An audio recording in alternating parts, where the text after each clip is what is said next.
வாருங்கள் நாம் யாவரும் ஜெபம் செய்வோம். आइए हम सब लोग प्रार्थना करेंगे.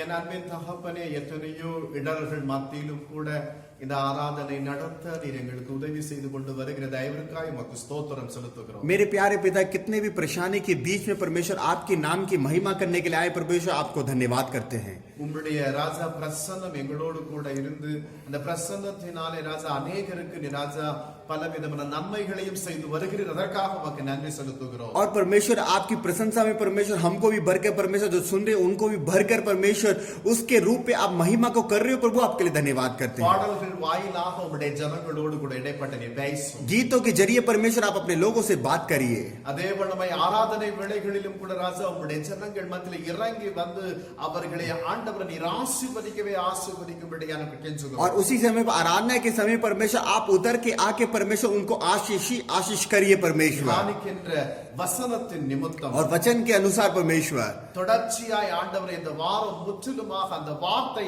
அவர்களுக்கு ஆவிக்குரிய ஆகாரமாய் மாற்றி பலப்படும். और परमेश्वर पूरे हफ्ता तक परमेश्वर आत्मिक जीवन का परमेश्वर उनको परमेश्वर एक भोजन के रूप पर उनको प्रकाश कर परमेश्वर. நீர் அப்படியே செய்கிறபடியால் உமக்கு ஸ்தோத்திரம். आप ऐसे कर रहे हो प्रभु, आपके लिए धन्यवाद करते இவை हैं. எல்லாம் எங்கள் ஆண்டவராகிய இயேசு கிறிஸ்து ஒருவருக்கே தந்து ஜெபிக்கிறோம். महिमा सब परमेश्वर केवल आपको ही देके करते हैं परमेश्वर. आमीन.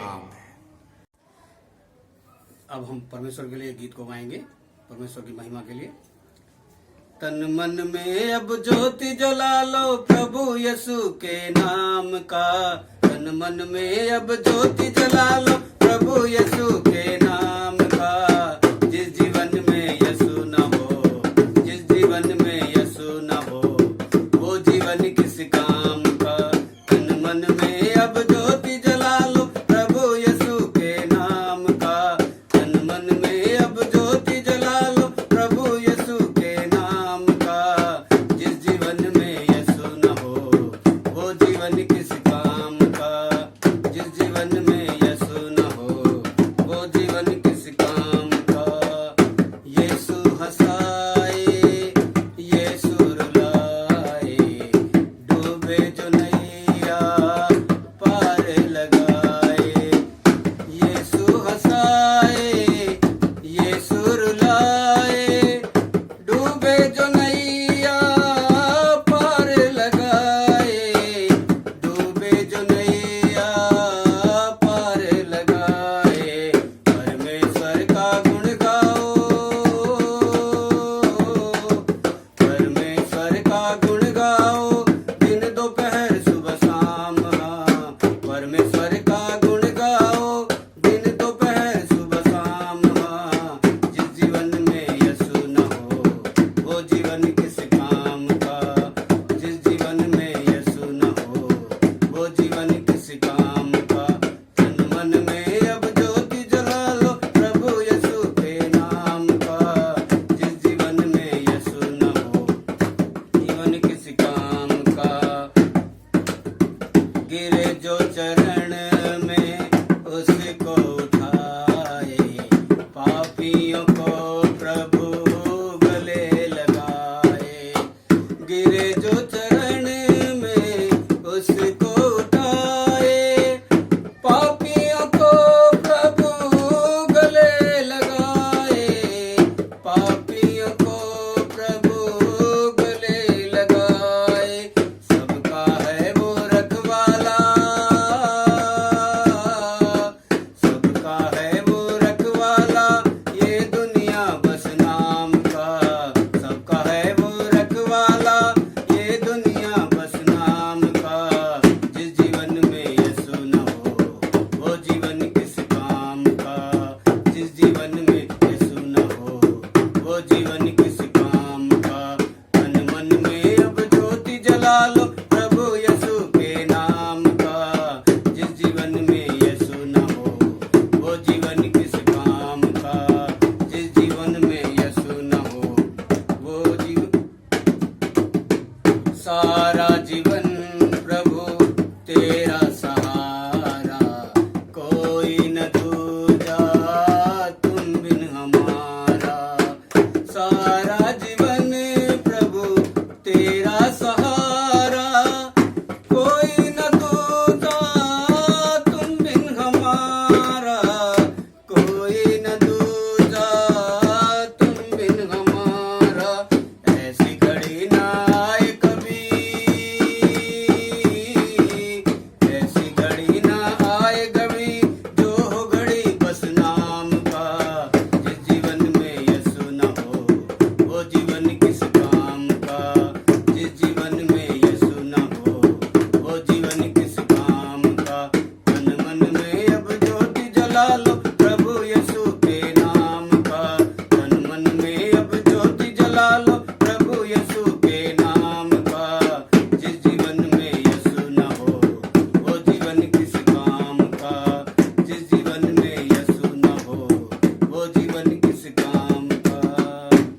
परमेश्वर के लिए गीत को और गाएंगे परमेश्वर की महिमा के लिए। यीशु तेरी दया से मैं जीवन जीता हूँ। यीशु तेरी दया से मैं जीवन जीता हूँ, यीशु तेरी कृपा से मैं आगे बढ़ता हूँ, यीशु तेरी दया से मैं जीवन जीता हूँ, यीशु तेरी कृपा से मैं आगे बढ़ता हूँ। धन्यवाद धन्यवाद यीशु तेरा धन्यवाद, धन्यवाद धन्यवाद यीशु तेरा धन्यवाद। फूलों में रंग तूने डाला, पंछी को गाना तूने सिखाया, फूलों में रंग तूने डाला, पंछी को गाना तूने सिखाया। सागर से गहरा प्यार तेरा, आसमानों से तू है ऊंचा, सागर से गहरा प्यार तेरा, आसमानों से तू है ऊंचा। धन्यवाद धन्यवाद यीशु तेरा धन्यवाद, धन्यवाद धन्यवाद यीशु तेरा धन्यवाद। भोजन से तृप्त करता, तन को मेरे कपड़ों से ढकता, भोजन से तृप्त करता, तन को मेरे कपड़ों से ढकता, मेरे सारे दुख दर्द को नृत्य में बदल देता, मेरे सारे दुख दर्द को नृत्य में बदल देता। धन्यवाद धन्यवाद यीशु तेरा धन्यवाद, धन्यवाद धन्यवाद यीशु तेरा धन्यवाद। तू है यहोवा शालोम, शांति देने वाला, तू है यहोवा शालोम, शांति देने वाला, तू है यहोवा निसी, जय हरदम देने वाला, तू है यहोवा निसी, जय हरदम देने वाला। धन्यवाद धन्यवाद यीशु तेरा धन्यवाद, धन्यवाद धन्यवाद राजा तेरा धन्यवाद। यीशु तेरी दया से मैं जीवन जीता हूँ, यीशु तेरी कृपा से मैं आगे बढ़ता हूँ।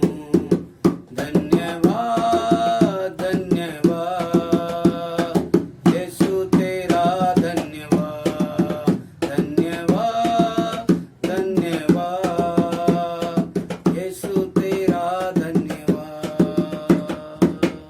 आइए हम परमेश्वर के लिए एक और गीत को गाएंगे। परमेश्वर का धन्यवाद हो। दुनिया की राहों में चलते चलते हारा हुआ मैं आया हूँ, यीशु मैं आया हूँ।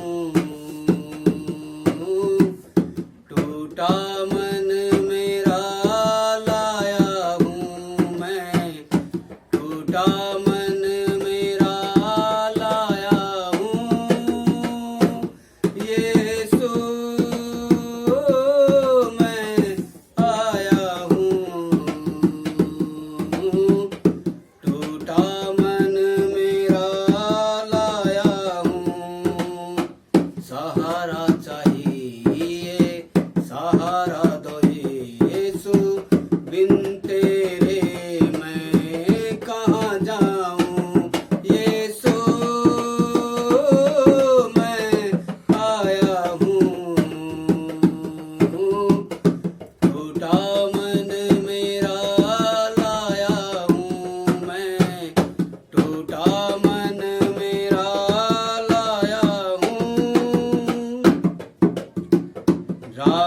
कठिन और मैं दुर्बल हूँ, शक्ति मुझे तू देना। ओ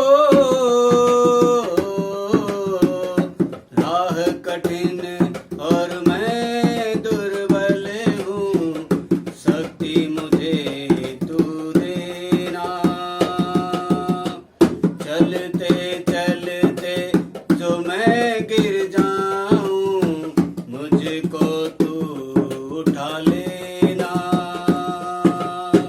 चलते चलते जो मैं गिर जाऊं, मुझको तू उठा लेना। जब कभी मैं चलने न पाऊं, हाथ मेरा थाम लेना।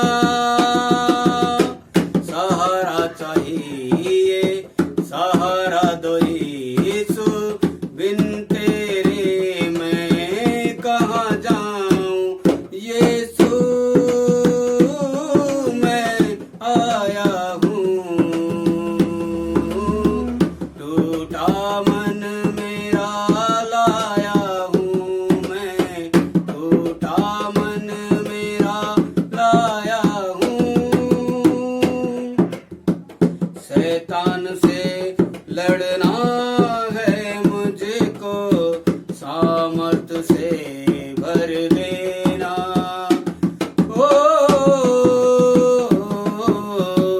शैतान से लड़ना है मुझको, सामर्थ से भर देना। बाट जोहता हूँ मैं तेरा यीशु, नए बल से भर देना। बाट जोहता हूँ तेरा यीशु, नए बल से भर देना। चलते दौड़ते थकने न पाऊं, उकाओ की तरह उड़ जाऊं। चलते दौड़ते थकने न पाऊं, उकाओ की तरह उड़ जाऊं। सहारा चाहिए, सहारा दो यीशु, बिन तेरे मैं कहाँ जाऊं। यीशु मैं आया हूँ, टूटा मन मेरा लाया हूँ मैं, टूटा मन मेरा लाया हूँ। நாம் யாரும் இருக்கிற வண்ணமாக தேவனை நாம் ஆராதனை செய்வோம். हम जैसे वैसे ही परमेश्वर के नाम को महिमा करेंगे। தேவனுக்கு ஆராதனை செய்யும் பொழுது जब परमेश्वर की आराधना करते हैं, தேவனை நீங்கள் அதிகமாய் துதிக்க வேண்டும். आप अपना आपको ज्यादा से ज्यादा परमेश्वर की स्तुति करना होगा। கடந்து போன 6 நாட்களிலே தேவன் நமக்கு நல்லவராய் और இருந்திருக்கிறார். बीते हुए 6 दिन में परमेश्वर हमको संभाल के और एक अच्छा परमेश्वर है। எல்லோரும் வீட்டிலே அமர்ந்திருக்கிறதான சூழ்நிலைகளிலும் கூட எந்த விதமான கஷ்டமின்றி தேவன் நமக்கு போஷித்து வருகிறார். जब हम परमेश्वर घर पे रहते, किसी चीज की भी प्रकार में कमी नहीं करके परमेश्वर हमको एक अच्छी तरह संभाल के आ रहा है परमेश्वर। எனவே அவைகள் எல்லாவற்றையும் மனதிலே வைத்துக் கொண்டு கர்த்தருக்கு நாம் துதிக்க வேண்டும். इसलिए हम सब अपने हृदय में रखकर परमेश्वर के नाम को महिमा करना होगा। எத்தனையோ நாடுகளிலும் நம்முடைய இந்தியாவிலும் டெல்லியிலும் இந்த கொரோனா என்கிற வியாதி பரவி கொண்டு அந்த தொற்று இத்தனை பேர் और பாதிக்கப்பட்டிருக்கிறார்கள். इस महामारी में पूरी इंडिया वर्ल्ड में, ये दिल्ली में बहुत भी ये महामारी से तो गूंज रही है इस परेशानियों से। ஒவ்வொரு நாளும் அதிகாலை வேளையிலே நீங்கள் அவரை தேடுகிறது நிமித்தம் एक एक हर दिन सुबह के सुबह परमेश्वर के आप पुकारते हो, जब உங்களையும் உங்கள் குடும்பத்தையும் தேவன் இம்மட்டும் சீராய் வைத்து வழி நடத்தி आपको भी आपके परिवार को अभी तक परमेश्वर ने संभाल के आ रहा है परमेश्वर। உள்ளத்திலே வைத்து அவருக்கு நாம் துதி செலுத்தித்தான் ஆக आप उसके हृदय की गहराई से उसको स्तुति करना ही आपको होगा। அவர் உங்கள் நிமித்தம் வைத்திருக்கிறதான अன்பு, वो आप पर जो प्रेम रखा है परमेश्वर ने, இது பாராட்டுகிறதான காரியங்கள், जो परमेश्वर जो बड़प्पन की बात है आपके बीच में बोलता है प्रभु, வார்த்தை அனுப்பி உங்களை தேற்றவும் अपने वचन को बेचकर आपको मतलब सहायता करता है அவருடைய பிரசன்னத்தினாலே உங்களை நிறைத்தருளும் और उसकी प्रशंसा में भर देता है परमेश्वर பரிசுத்த ஆவியானவரை அனுப்பி சகல காரியத்தையும் நேர்த்தியாய் செய்து முடிக்கிறவராய் और இருக்கிறார் पवित्र आत्मा को बेचकर सब प्रकार की चीजों को पूरा करता है परमेश्वर हमारा கரங்களை உயர்த்தி அந்த உன்னதமான தேவனுக்கு துதியும் ஸ்தோத்திரம் என்று சொல்வோம் अपने दोनों हाथों को स्वर की ओर करके परमेश्वर की स्तुति और धन्यवाद को के साथ पुकारेंगे ஒருவரும் வெறுமையாய் இருக்க कोई வேண்டாம் भी हाथ खाली नहीं रहेगा திறந்து கர்த்தருக்கு ஸ்தோத்திரம் आप செலுத்துங்கள் अपने मुंह को खोल के परमेश्वर की स्तुति और धन्यवाद करते रहिए நீங்கள் செலுத்துகிற துதியும் ஸ்தோத்திரம் தேவனுடைய சிங்காசனத்தை விட்டு இறங்கி வரச் जो आप स्तुति और धन्यवाद की भेंटों को चलाओगे जो परमेश्वर के सिंहासन में पहुंचकर वहां पर उतर देगा தேவ ஜனங்கள் கூடி இருக்கிற இடத்திலே தேவ பிரசன்னம் மாத்திரமல்ல தேவனே இறங்கி और வருவார் जहां पर परमेश्वर के लोग को परमेश्वर के लोग की महिमा करते हैं परमेश्वर प्रशंसा ही नहीं परमेश्वर भी हमारे संग रहता है பழைய ஏற்பாட்டிலே பார்க்கும் பொழுது पुराने नियम में देखे जाए तो அவர்கள் பலி செலுத்தி கர்த்தரை ஸ்தோத்திரம் செய்யும் பொழுது उन्होंने बलि देने से पहले परमेश्वर की स्तुति करते हैं தேவ மகிமை ஆலயத்திலே இறங்கி வந்தது என்று சொல்லி और பார்க்கிறோம் परमेश्वर का प्रशंसा हमारे भवन में आया करके बोले हैं புதிய ஏற்பாட்டிலே தேவனே நம் மத்தியில் இறங்கி और வருகிறார் नए नियम में परमेश्वर ही हमारे पास आता है நீங்கள் பாக்கியவான்கள் आप भाग्यवान हो நீங்கள் பாக்கியவதிகளாய் இருக்கிறீர்கள் आप भाग्यवती हो கர்த்தரை துதியுங்கள் परमेश्वर को स्तुति करिए அவர் நல்லவர் என்று वो துதியுங்கள் अच्छा है करके स्तुति करिए அவர் இன்றைக்கும் நம்மோடு கூட இருக்கிறவராகவே இருக்கிறார் वो आज भी हमारे साथ है ही करके परमेश्वर कहता है வாய்களினால் விரிவாய் திறந்து அவரை आप துதியுங்கள் मुंह खोल के खुले आम परमेश्वर की स्तुति करिए நீங்கள் வெறுமையாக என்னுடைய சத்தம் வெளியே போக கூடாது என்பதற்காக மௌனமாக தேவனை துதிக்க வேண்டாம் मेरी आवाज कोई सुन नहीं पाए मेरी आवाज बाहर नहीं जाने के लिए आप खाली पीली के लिए आप धीरे से मत करिए நீங்கள் வாயினாலே அவரை துதிக்கும் பொழுது आप जब अपने मुंह से परमेश्वर की स्तुति करते हो அவருடைய இருதயம் புலகாங்கிதம் அடையும் और उसके हृदय परमेश्वर का हृदय पूरा प्रसन्न होता है என் பிள்ளைகள் என் நாமத்தை மகிமைப்படுத்துகிறார்கள் मेरे बेटियां परमेश्वर मेरी नाम की महिमा कर रहे हैं என் நாமத்தை சொல்லி துதித்துக் கொண்டிருக்கிறார்கள் मेरे नाम को स्तुति करते रह रहे हैं அவர்கள் மத்தியிலே நான் கடந்து போக मैं उनके बीच में मैं जाऊंगा அவருடைய உள்ளத்தினுடைய வாஞ்சை நான் நிறைவேற்ற வேண்டும் मैं उनकी हृदय की जो भी जानता हूं, उनकी जरूरतों को मेरे को पूरा करना होगा உங்கள் அருகாமையில இறங்கி வரும் परमेश्वर आपकी नजदीक में आ जाएगा உங்களைப் போல பாக்கியம் பெற்ற வேறொருவர் இருக்கவே முடியாது आपके जैसे भाग्यवान कोई भी नहीं पा सकता है वो चीज நீங்கள் அவரை துதிக்கிறீர்கள் क्योंकि आप उसको स्तुति करते हो அவரை மகிமைப்படுத்தி क्योंकि வருகிறீர்கள் आप उसकी महिमा करते रह रहे हो எல்லாரும் ஒருவர் सब लोग மனதோடு கூட கர்த்தரை துதிப்போம். सब लोग एक मनों के साथ सब लोग स्तुति करेंगे हालेलुया நன்றியோடு கூட நாங்கள் உம்மை स्तुति करेंगे परमेश्वर நன்றியோடு கூட நாங்கள் உம்மை आपको स्तुति करेंगे परमेश्वर ஸ்தோத்தரிக்கிறோம் स्तुति ஐயா. हो प्रभु ஸ்தோத்தரிக்கிறோம் स्तुति ஐயா. हो प्रभु எங்கள் பாடுகளிலும் எங்கள் கஷ்டங்களிலும் எங்கள் தேவைகள் மத்தியிலே நீர் ஒருவர் தான் பூரணமாயிருந்து எங்களை ஆதரித்தீர் हमारी कष्ट में हमारी परेशानी में हमारी दुर्बलता में परमेश्वर केवल आप ही परमेश्वर हमको संभालते आ रहे हो நாங்கள் நினைத்து பார்த்திராத பெரிய காரியத்தை செய்த தேவனே உமக்கு ஸ்தோத்திரம் செலுத்துகிறோம். हमारी सोचने से बढ़कर आप करने वाले परमेश्वर आपको ही स्तुति करते हैं நாங்கள் ஒரு நாளும் பலவீனர்களாக ஆதாகபடிக்கு உம்முடைய வல்லமையும் உம்முடைய ராஜ பலனும் கொடுத்தீரே உமக்கு ஸ்தோத்திரம். हम एक दिन भी दुर्बलता में ना जानेंगे क्योंकि आपका बल आपकी प्रशंसा हमको देते करके परमेश्वर आपको धन्यवाद करते உம்முடைய हैं ஜனங்கள் மத்தியிலே ராஜா நீர் அற்புதத்தையும் அதிசயத்தையும் செய்து வருகிறதற்காக உம்மை ஸ்தோத்தரிக்கிறோம். आपके लोगों के बीच में आश्चर्य करा वो प्रशंसा की काम को आप कर रहे हो प्रभु आपके लिए धन्यवाद करते हैं உள்ளத்தின் ஆழத்திலிருந்து உமக்கு நன்றி என்று சொல்லுகிறோம். हम अपने हृदय की गहराइयों से परमेश्वर आपको स्तुति करते हैं தேவனே, உம்முடைய திருக்குமாரனான இயேசுவுக்காக நாங்கள் உம்மை ஸ்தோத்தரிக்கிறோம். आपके बेटे प्रभु यीशु मसीह के लिए आप धन्यवाद करते हैं प्रभु எங்கள் இயேசு எங்களோடு கூட இப்பொழுது இருக்கிறபடியால் ஸ்தோத்திரம். हमारा यीशु हमारे साथ अभी इसी समय पर है प्रभु आपके लिए स्तुति करते हैं பட்சத்திலே நிற்கிறபடியால் உம்மை ஸ்தோத்திரம். हमारे नजदीक में है प्रभु आपके लिए धन्यवाद करते हैं ஆவியானவர் धन्यवाद पवित्र आत्मा நன்றியோடு கூட உம்மை துதிக்கிறோம். आपको धन्यवाद करते हैं प्रभु நன்றியோடு கூட உம்மை ஸ்தோத்தரிக்கிறோம். आपको धन्यवाद करते हैं प्रभु நன்றியோடு கூட உம்மை ஸ்தோத்தரிக்கிறோம். आपको धन्यवाद के साथ स्तुति करते हैं स्तुति हो स्तुति हो स्तुति हो प्रभु ஸ்தோத்திரம் ஐயா. स्तुति हो प्रभु நன்றியோடு கூட உம்மை धन्यवाद हो प्रभु यीशु நன்றியோடு கூட உம்மை துதிக்கிறோம். धन्यवाद हो प्रभु यीशु நன்றியோடு கூட உம்மை ஸ்தோத்தரிக்கிறோம். धन्यवाद हो प्रभु यीशु ஸ்தோத்தரிக்கிறோம். स्तुति हो स्तुति हो स्तुति हो प्रभु ஸ்தோத்தரிக்கிறோம். स्तुति ஸ்தோத்தரிக்கிறோம் स्तुति ஐயா. हो प्रभु हालेलूया. हालेलुया நன்றி. धन्यवाद हो धन्यवाद धन्यवाद धन्यवाद धन्यवाद करते रहेंगे हालेलुया ओ स्तुति हो प्रभु धन्यवाद हालेलूया. ஸ்தோத்திரம் ஐயா. स्तुति हो ஸ்தோத்திரம். स्तुति हो स्तुति हो स्तुति हो स्तुति हो ஸ்தோத்தரிக்கிறோம் स्तुति ஐயா. हो प्रभु Give thanks with a grateful heart. Give thanks to the Holy One.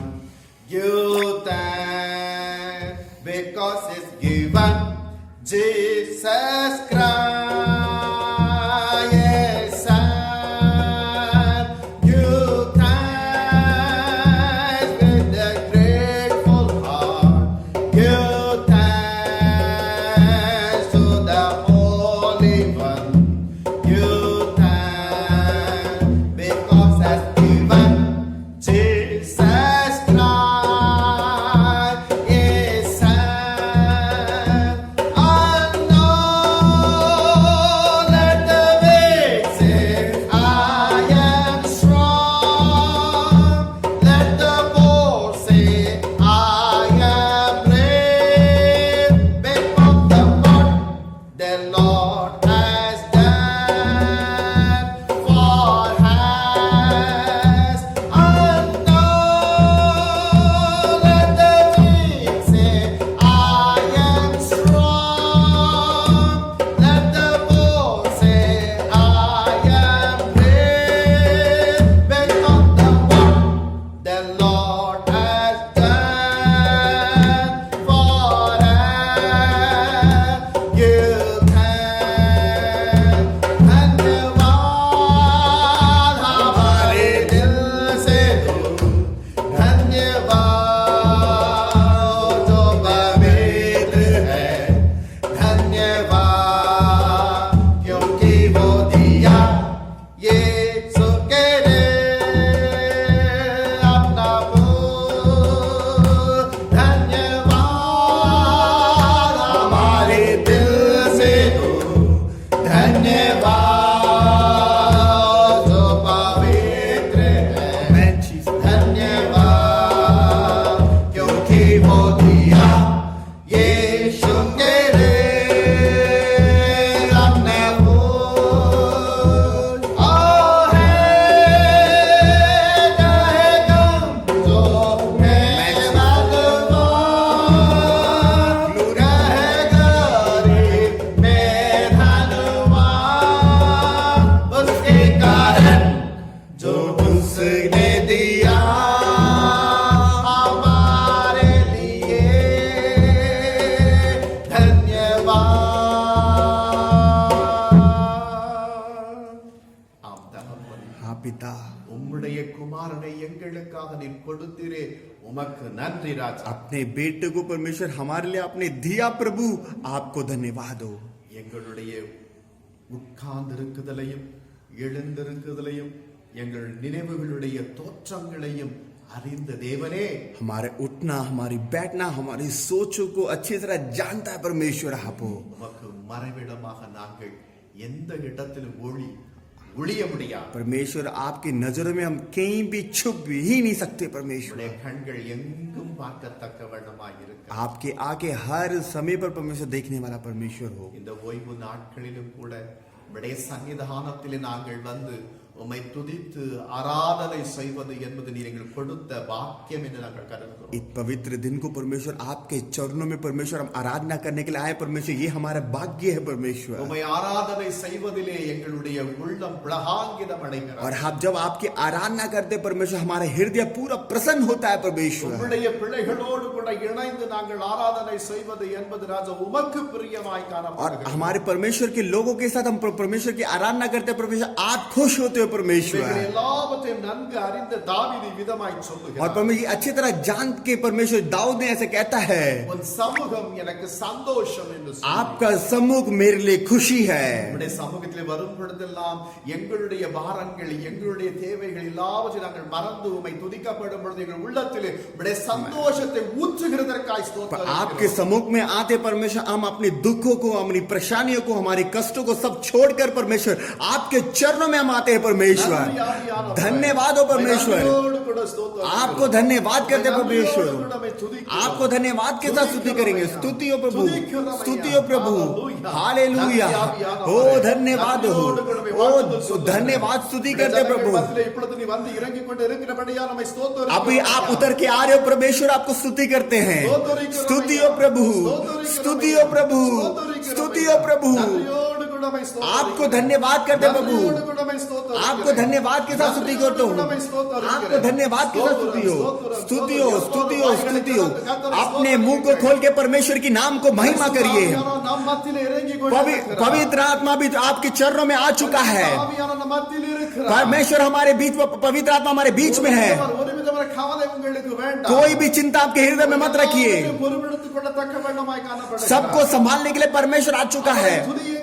उसको स्तुति करिए। परमेश्वर एक अच्छा है करके बोलिए। उसका अनुग्रह हमेशा हमेशा उसका रहता है। धन्यवाद हो प्रभु, आपको धन्यवाद करते हैं, आपको धन्यवाद कर। स्तुति हो प्रभु, स्तुति हो, स्तुति करिए। आप अपने मुंह को खोल के स्तुति करिए। आप अपने मुंह को खोल के परमेश्वर के नाम की स्तुति करिए। वो आपको उद्धार किया, उसको सोच कर स्तुति करिए। स्तुति करिए सबको। जो आप अभी जीवन बिता रहे हो परमेश्वर ने आपको दिया है, उसके लिए धन्यवाद करिए। आज चंगाई के साथ, परिपूर्ण के साथ, आशीष के साथ है परमेश्वर का अनुग्रह आपके ऊपर। आप अपने मुंह को खोल के स्तुति करिए, स्तुति करिए।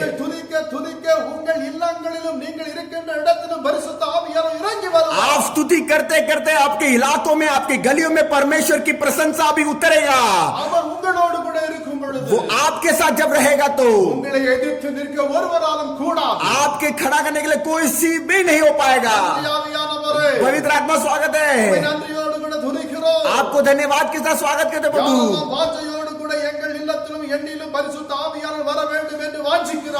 कोई भी हृदय की गहराई से परमेश्वर पवित्र आत्मा को बुला रहे हैं। परमेश्वर अवश्य उनके बीच में पवित्र आत्मा आप आइए, आप आइए प्रभु, प्रभु आइए। बल देने वाला मसीह से सब कुछ होगा करके वचन कहता है। पवित्र आत्मा का बल परमेश्वर इस जादू को रूप में रह के पाया। परमेश्वर प्रार्थना में परमेश्वर बल के साथ आप परमेश्वर रहिए प्रभु। आइए प्रभु, आइए प्रभु। परमेश्वर अपनी हृदय की गहराई से आपको पुकारते हैं। परमेश्वर आइए। धन्यवाद, धन्यवाद, धन्यवाद, धन्यवाद प्रभु। पवित्र आत्मा के साथ जीने के लिए परमेश्वर पवित्रता के साथ आप मुझे चाहिए। हमारी जीवन पवित्रता के साथ रहने के लिए परमेश्वर आप अवश्य चाहिए मुझे।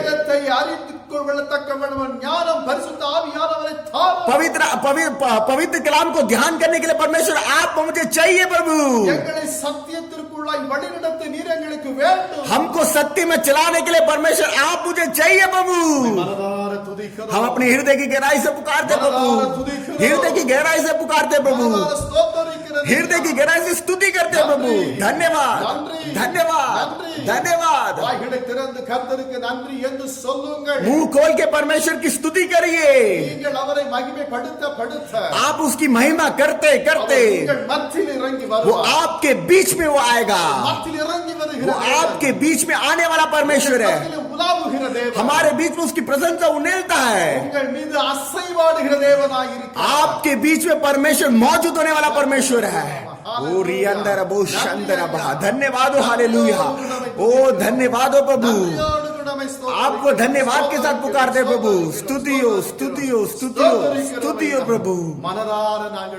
हृदय की गहराई से पुकारते प्रभु, हृदय की गहराई से पुकारते प्रभु। धन्यवाद के साथ स्तुति गाऊंगा, हे यीशु मेरे खुदा। उपकार तेरे है बेशुमार, कोटि कोटि स्तुति। धन्यवाद, धन्यवाद के साथ स्तुति गाऊंगा, हे यीशु तेरे खुदा। उपकार तेरे है बेशुमार, कोटि कोटि स्तुति।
मेरे खुदा उपकार तेरे है बेशुमार कोटि कोटि स्तुति धन्यवाद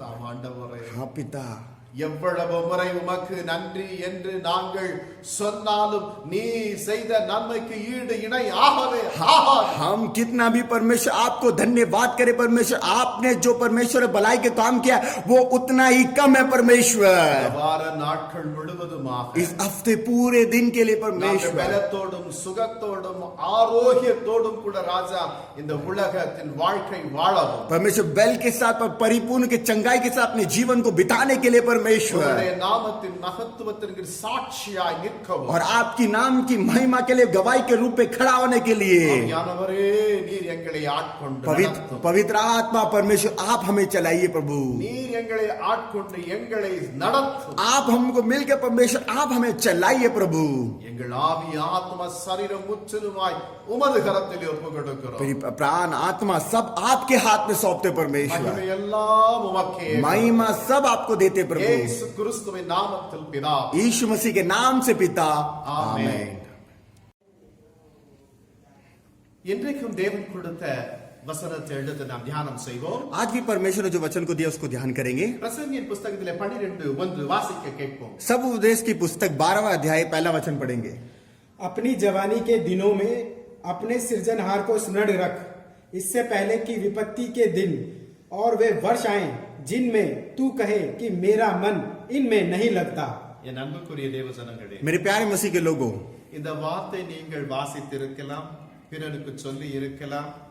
आप इस वचन को बहुत प्रकार में पढ़ा भी होगा बहुत आप सुना भी होगा ஆனால் உங்களுக்கு என்று நீங்கள் ஒரு நாளும் ஏற்றுக்கொண்டிருக்க மாட்டீர்கள். मगर आप अपने लिए ये वचन कभी भी अपनाया नहीं होगा பரிசுத்த ஆவியானவர் திட்டமாய் சொன்னார், இதை நீ பிரசங்கிக்கத்தான் வேண்டும். और पवित्र आत्मा ने मतलब आज्ञा से बोला ये प्रचार को कर எனவே இந்த வார்த்தை தியானிப்பது முன்பாக எல்லோரும் கண்களை மூடி ஜெபிப்போம். और इस वचन से जाने से पहले सब लोग अपनी आंखों को बंद करके प्रार्थना करेंगे அன்பின் தகப்பனே, நீ வருகிற நாட்கள் வாலிபருடைய கரத்திலே உண்டு என்பதை நாங்கள் அறிந்திருக்கிறோம். प्यारे पिता जो आने वाला समय है परमेश्वर ये जवान का समय है परमेश्वर आप अच्छी तरह जानते हो எனவே இந்நாட்களிலே காணப்படுகிறதான இந்த வாலிபர்கள் வரும் நாட்களில் உம்முடைய ராஜ்யத்தின் மகிமைக்கென்று நீ நிலைநிறுத்த வல்லவராய் காணப்பட और இருக்கிறார். आज के जो जवान में परमेश्वर जो आगे के समय पर परमेश्वर उनको खड़ा करने के लिए परमेश्वर आप उनकी सहायता करोगे परमेश्वर आपको हम अच्छी तरह जानते हैं இந்த வசனத்து நிமித்தம் சொல்லப்பட்டதான காரியத்தை சொல்ல நீர் எனக்கு உதவி செய். और इस वचन के अनुसार परमेश्वर आपकी बातों को बताने के लिए परमेश्वर आप मुझे सहायता करिए மகிமை எல்லாம் உமக்கு தரும். महिमा सब आपको देते हैं இயேசு கிறிஸ்துவின் நாமத்தில் பிதா. यीशु मसीह के नाम से पिता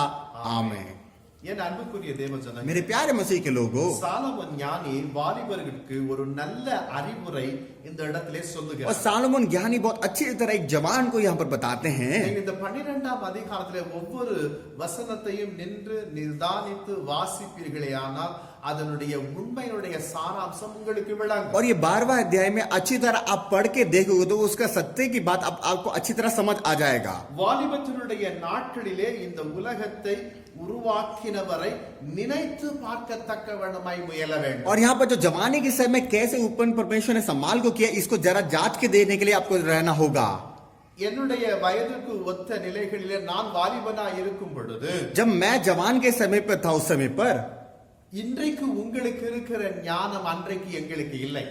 आज आपके पास तो ज्ञान आपके पास है उस समय पर हमको नहीं था எனவே தான் உங்களுக்கு சொல்லுகிறேன், इसीलिए मैं आपको बोल रहा हूँ நீங்கள் ஞானத்தில் சிறந்து விளங்குகிறீர்கள். इसलिए आप ज्ञान से उभर के भर रहे हो அது சரியாக நீங்கள் பயன்படுத்தும் பொழுது உங்கள் வாழ்க்கை சீராய் அமையும். आप एक अच्छी तरह उसको इस्तेमाल करोगे तो आपका पूरा मतलब जीवन बहुत अच्छा जाएगा இன்றைய வாலிபர்கள் இந்த அறிவுரை ஏற்றுக்கொள்ள முடியாத நிலைகளிலே இருக்கிறார். और आज के जवान में जो इस वचन के अनुसार वो मतलब उसको अंगीकार नहीं करते उस वचन के अनुसार அந்த அறிவுரை ஏற்று நடந்தால் அவர்களுக்கும் சமுதாயத்துக்கும் எந்த விதமான கேடு இல்லாத வண்ணமாய் மாறும். और इस प्रकार के वचन के अनुसार वो चलेंगे मतलब आप जहां पर रहते हो उसके लिए भी ठीक रहेगा अपने जीवन के लिए भी वो ठीक रहेगा அநேக வாலிபர்கள் என்ன நினைக்கிறார்கள்? और बहुत से जवान लोग क्या सोचते हैं வாலிபத்திலே தன்னை யாவரும் பார்க்கும் வண்ணமாக எதையாகிலும் ஒன்றை செய்துவிட வேண்டும் என்று துடிப்போடு கூட और முயலுகிறார். अपने जवान के समय पर वो क्या सोते,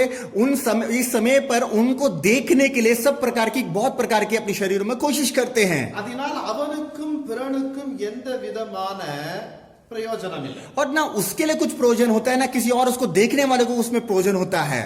குறிப்பாக நான் ஒரு காரியத்தை சொல்றேன். मैं एक बात को बताऊंगा, இன்றைக்கு கொஞ்சம் அந்த ஒரு 16-17 வயசு வந்து விட்டாலே தகப்பனோடு கூட சண்டை போட எனக்கு பைக் வாங்கி கொடுக்க வேண்டும். अब थोड़े देख ले 17-16 उम्र के उम्र में ही बेटा अपने पापा से लड़ते हैं कि मुझे बाइक दिलाइए।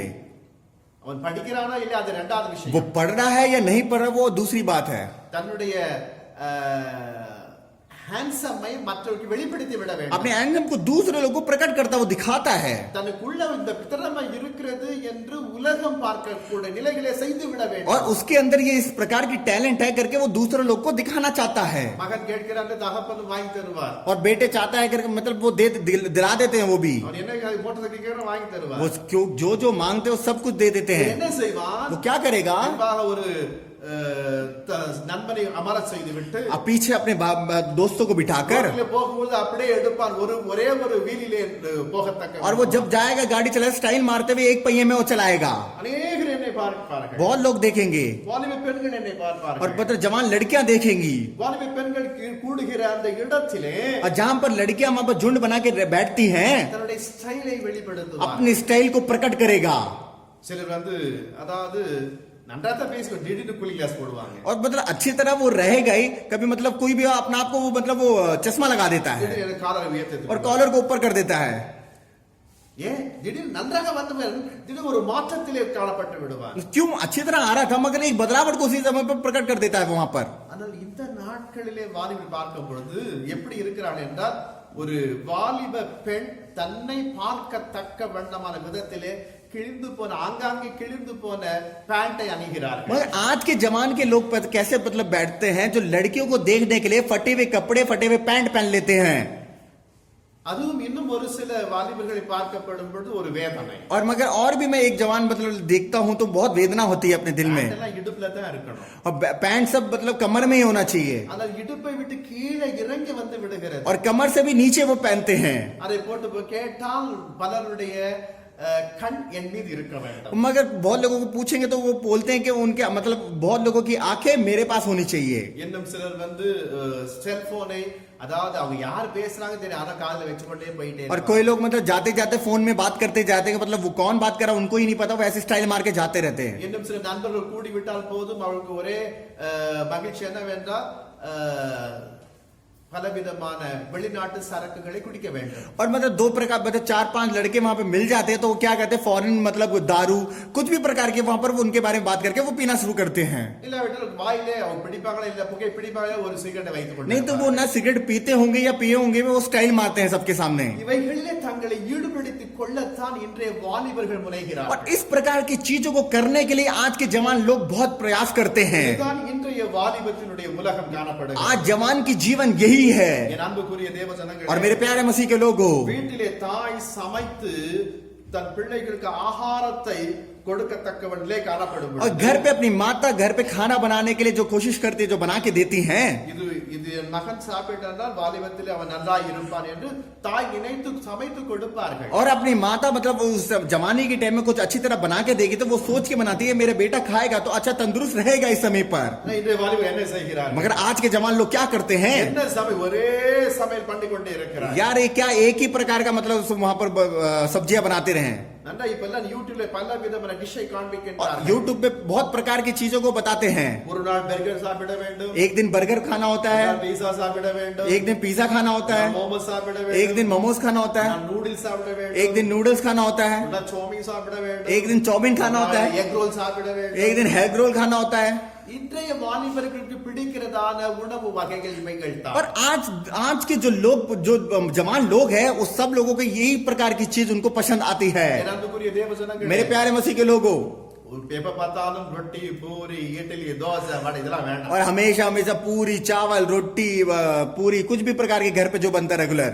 என் அன்புக்குரிய தேவ ஜனங்களே, मेरे प्यारे मसीह के लोगों, கிறிஸ்தவ வாலிபர்களுக்கு நான் சொல்லுகிறேன், मसीह के जवान को मैं बोलता हूँ, இளம் பிராயத்தில் அதாவது நீங்கள் குழந்தை பிராயத்தில் எதை உண்டு வளர்ந்தீர்களோ आप जो छोटे बचपन से अब किस चीज को खा के जो आप उत्पन्न हो मतलब बड़े हुए हो, அதே உணவு வகைகளை நீங்கள் உட்கொள்ளுவீர்களே ஆனால் உங்கள் சரீரம் சீராயிருக்கும். और वही आप खाना खाते रहोगे तो आपका मतलब आप अच्छी तरह तंदुरुस्त रहोगे।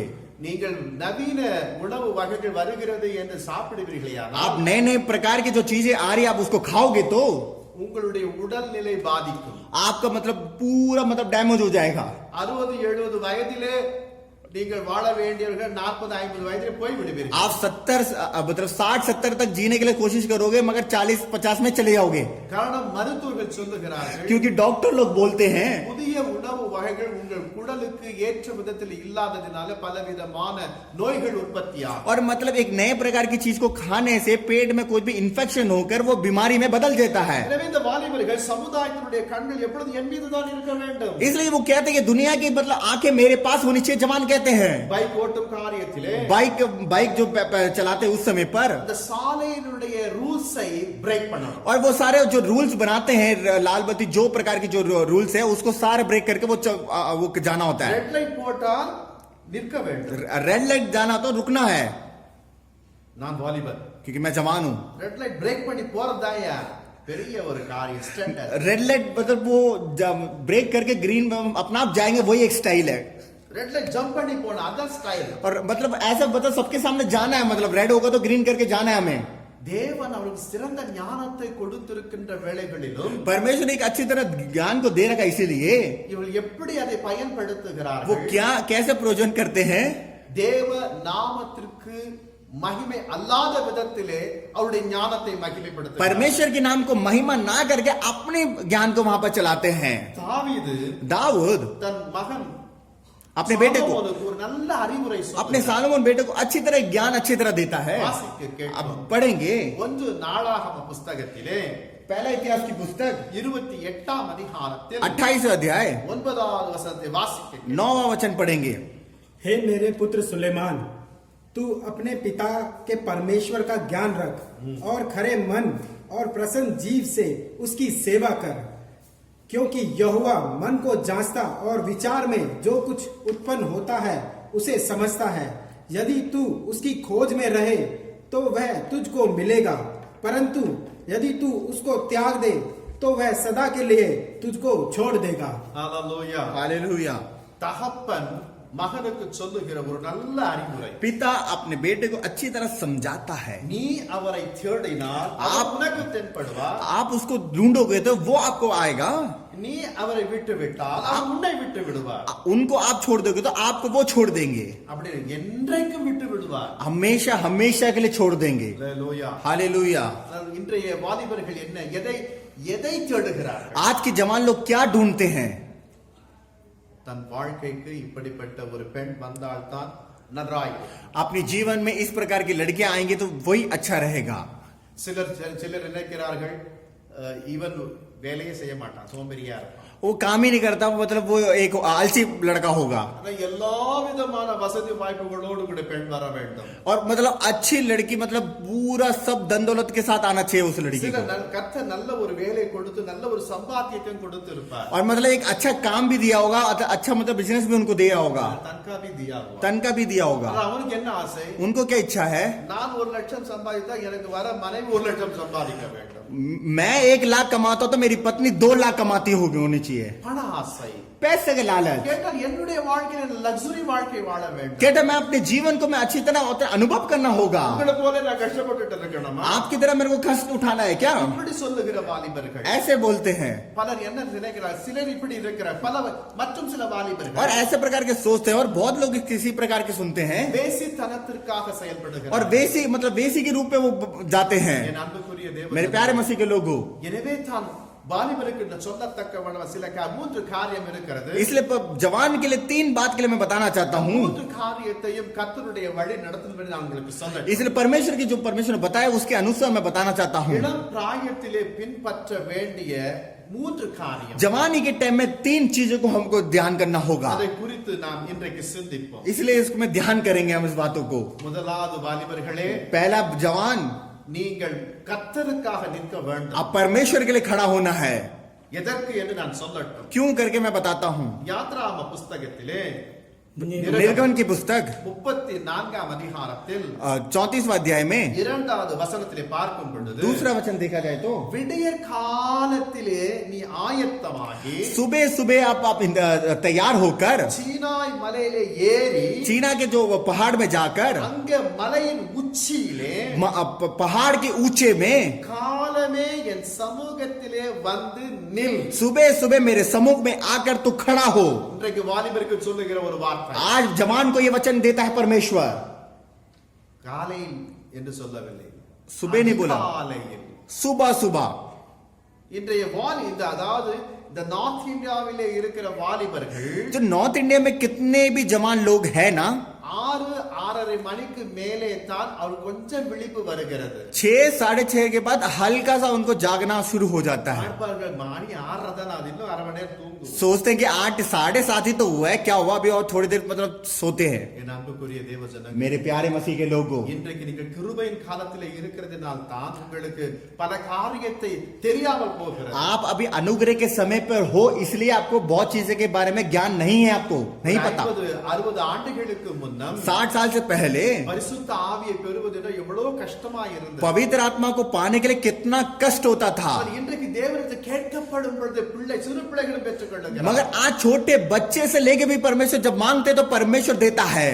நாட்களில் அதிகாலை வேளையிலே उस समय पर, सुबह के समय पर தேவ சமூகத்திலே வந்து நிற்கிற ஜனங்கள் எத்தனையோ பேர் இருந்திருக்கிறார்கள். परमेश्वर के सम्मुख में सुबह सुबह आने वाले कितने लोग थे। அவர்கள் எல்லாம் அன்றைக்கு அந்த திறப்பிலே நின்றதின காலையிலே நின்று ஜெபித்ததினால் தான் उस समय पर उन्होंने सुबह सुबह परमेश्वर के नाम को सम्मुख में आकर महिमा करे। इसीलिए இந்த கிறிஸ்தவ சாம்ராஜ்யத்திலே நாம் இன்றைக்கு சுகத்தோடு கூட இருக்கிறோம். आज हम ये मतलब क्रिश्चियन में हम कितने भी लोग हम अच्छी तरह जी रहे हैं। விடியற் காலம், सुबह सुबह, விடியற் காலம், सुबह सवेरे सवेरे, காலையினுடைய அந்த வெளிச்சம் வருவதற்கு முன் எழுந்து தேவ சமூகத்திலே நிற்க வேண்டும். सवेरे सवेरे जितना भी जो उजाला आने से पहले अंधेरे में ही आपको परमेश्वर के नाम की महिमा करना है। அல்லேலூயா. हालेलुया।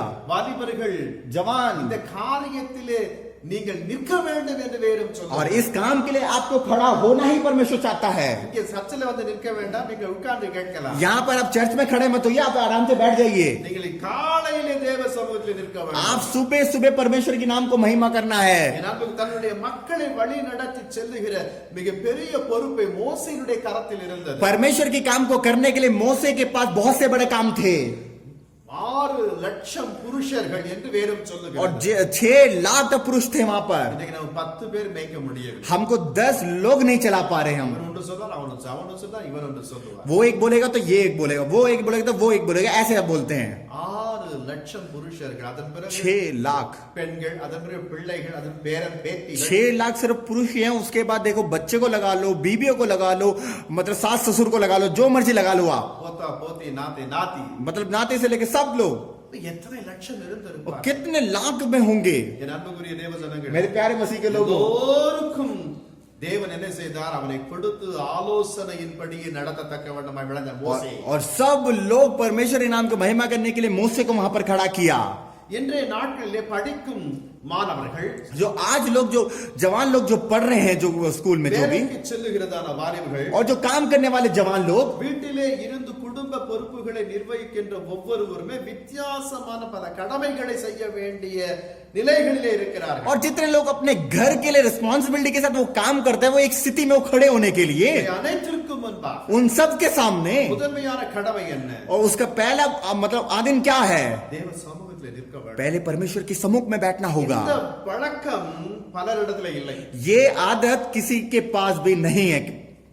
பல வருஷத்துக்கு முன்பாக நான் வாலிபர்கள் கூட்டத்தை நடத்தி கொண்டிருந்தேன். और मैंने बहुत साल पहले जवान की मीटिंग में, यूथ मीटिंग को चला रहा था। அப்ப நான் கேட்டேன், நீங்கள் தினந்தோறும் வேதத்தை வாசிக்கிறீர்கள்? और मैं पूछा कि डेली तुम बाइबल पढ़ते हो? அப்பொழுது ஒரு சகோதரன் சொன்னார், और एक भाई ने बोला, டெய்லி நான் தேவ வசனத்தை வாசித்து தான் நான் வேலைக்கு போவேன். और मैं डेली परमेश्वर की बाइबल को पढ़ते ही मैं जाता हूँ काम पे। எவ்வளவு வசனம் कितना वचन? சொன்னா? उन्होंने बोला கோல்டன் டெக்ஸ்ட் காலண்டர்ல இருக்கிறதா அது ஒரே ஒரு वो வசனம். जो कैलेंडर में रहता है, जो हर दिन का एक मतलब एक वचन होता है, वो गोल्डन टेक्स्ट उसमें पढ़ते हैं. நீங்கள் பார்ப்பீங்க அது முழு வசனம் இருக்காது, அதுல அரை வசனம் தான் இருக்கும். आप उसमें देखेंगे तो वो तो शॉर्टकट में उन्होंने बनाया हुआ एक वचन, அதை मगर வாசிப்பார், அதுதான் வேத வாசம். और वो पढ़ेंगे, वही पवित्र कलाम को उन्होंने पढ़ लिया है. என் அன்புக்குரிய தேவன், मेरे- இது வேத வாசிப்பு கிடையாது. मेरे प्रेम के लोग, ये ऐसा वचन नहीं है. குறைந்தபட்சம் ஒரு அதிகாரம் ஆச்சு வாசிக்க. कम से कम एक अध्याय तो पढ़ना होगा.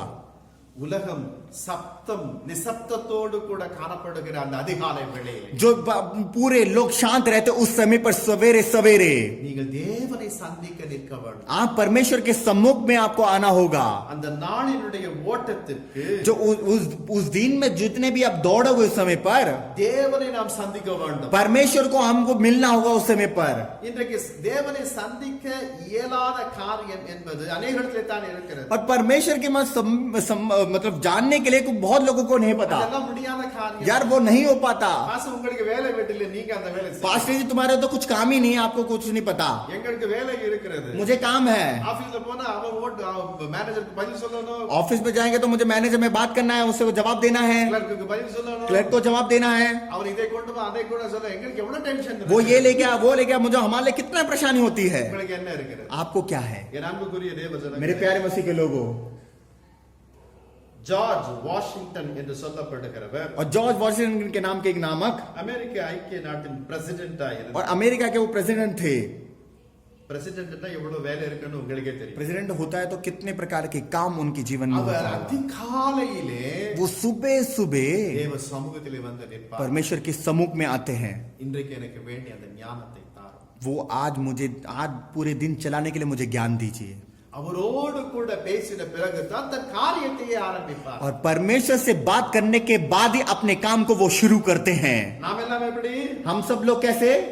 காலை எழுந்தவுடன் ஒரு காக்காய் குளியல். सुबह सुबह हमको क्या कहते हैं, एक छोटा सा मतलब नहा लेते हैं, कौवे वाली वहां पर नहाना. காக்கா குளிக்கிறத பார்த்திருக்கிறீங்களோ?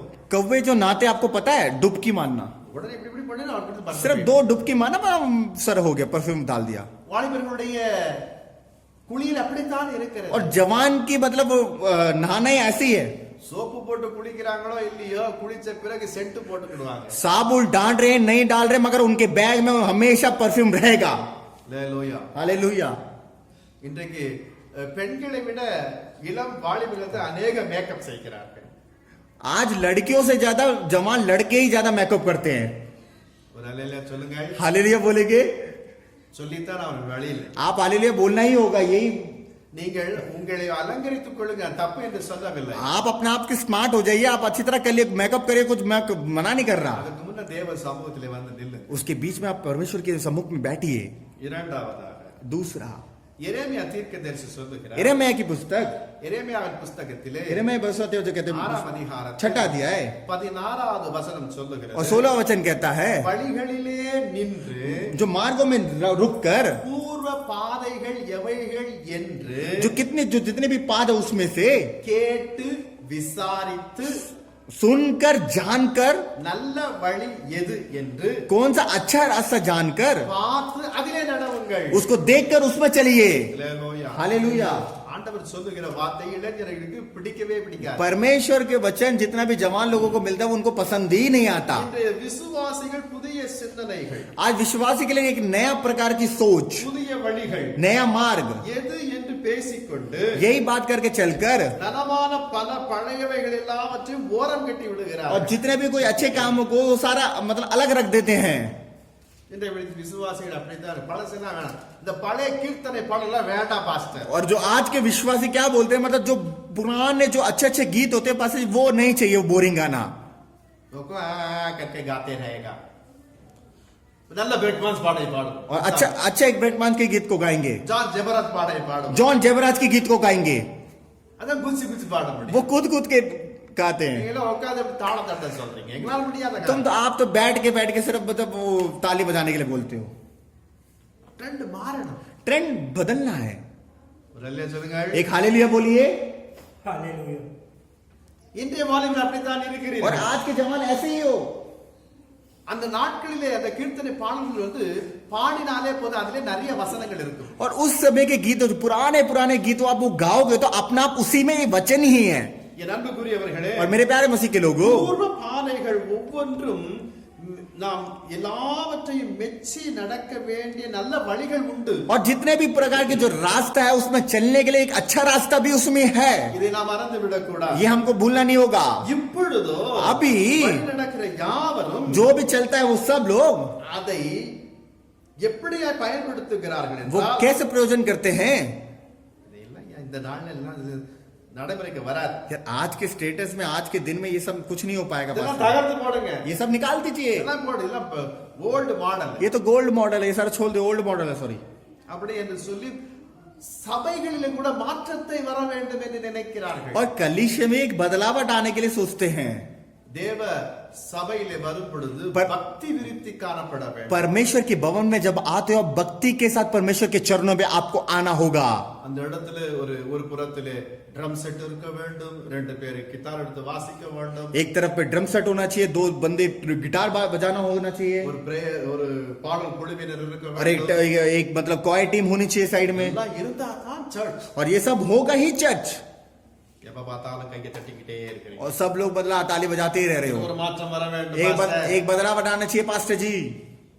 இப்படித்தான் இன்றைய இளைஞர்கள் और இருக்கிறார்கள். अभी ऐसे ही जवान लोग हैं. நீங்கள் வேதத்தை சரியாய் வாசித்து பாருங்க. 10 நரம்பு என்று சொல்லப்படுகிறது நம்முடைய கைகள். और मतलब आप देखिए, आप बाइबल में लेके हमारे मतलब 10 उंगली का अपना हाथ, கரங்களை தட்டி தட்டி நீங்கள் பாடப்படும் பொழுது அதிலே உங்களுக்கு ஒரு வைப்ரேஷன் உண்டாகும். और ताली बजा के परमेश्वर के नाम को महिमा को, उसी में एक वाइब्रेट होता है अपनी मतलब அதிலே शरीर உங்கள் में, சரீரத்தினுடைய நிலை சீராக இருக்கும். और आपके शरीर में वो ठीक होगा. இன்னைக்கு சபையில வந்து அப்படியே உட்கார்ந்து और अभी सभी मतलब कलीसिया में आओगे तो अपने दोनों हाथों को मतलब ऐसा बैठ जाते हैं, ஏதோ ஒரு அடிமைக்கு முன்பாக நிற்பது போல. कुछ भी मतलब कि आधीन किसी बैठे हुए डर के बैठे हुए ऐसे. ஏன் கை தட்ட மாட்டீங்க? क्यों हाथ- அங்க மியூசிக் வால நெத்த பேர் உட்கார்ந்து இருக்காங்க. क्यों क्यों क्यों ताली नहीं बजा रहे? वहां देखिए ना कितने लोग ताली बजा रहे हैं, उनसे बोलिए ना. ताली बजा रहे नहीं, म्यूजिक बजा रहे, म्यूजिक जो बजा रहे हैं वो लोग, ड्रम्स बजा रहे, ड्रम बजा रहे हैं, गिटार बजा रहे, गिटार बजा रहे मैं क्यों ताली बजा रहा? நான் எதற்கு கை தட்ட? हैं. मैं क्यों ताली बजाना है? இப்பொழுது நடக்கிறதான வழி யாவருக்கும் அதை பறிக்கும்படியாகத்தான் இருக்கிறது. और आज की स्थिति में जितने में मतलब वो करना ही नहीं, मतलब ऐसे सिचुएशन में है. என் அன்புக்குரிய தேவ मेरे प्यारे ஜனங்களே, मसीह के लोगों, காட்டு பன்றி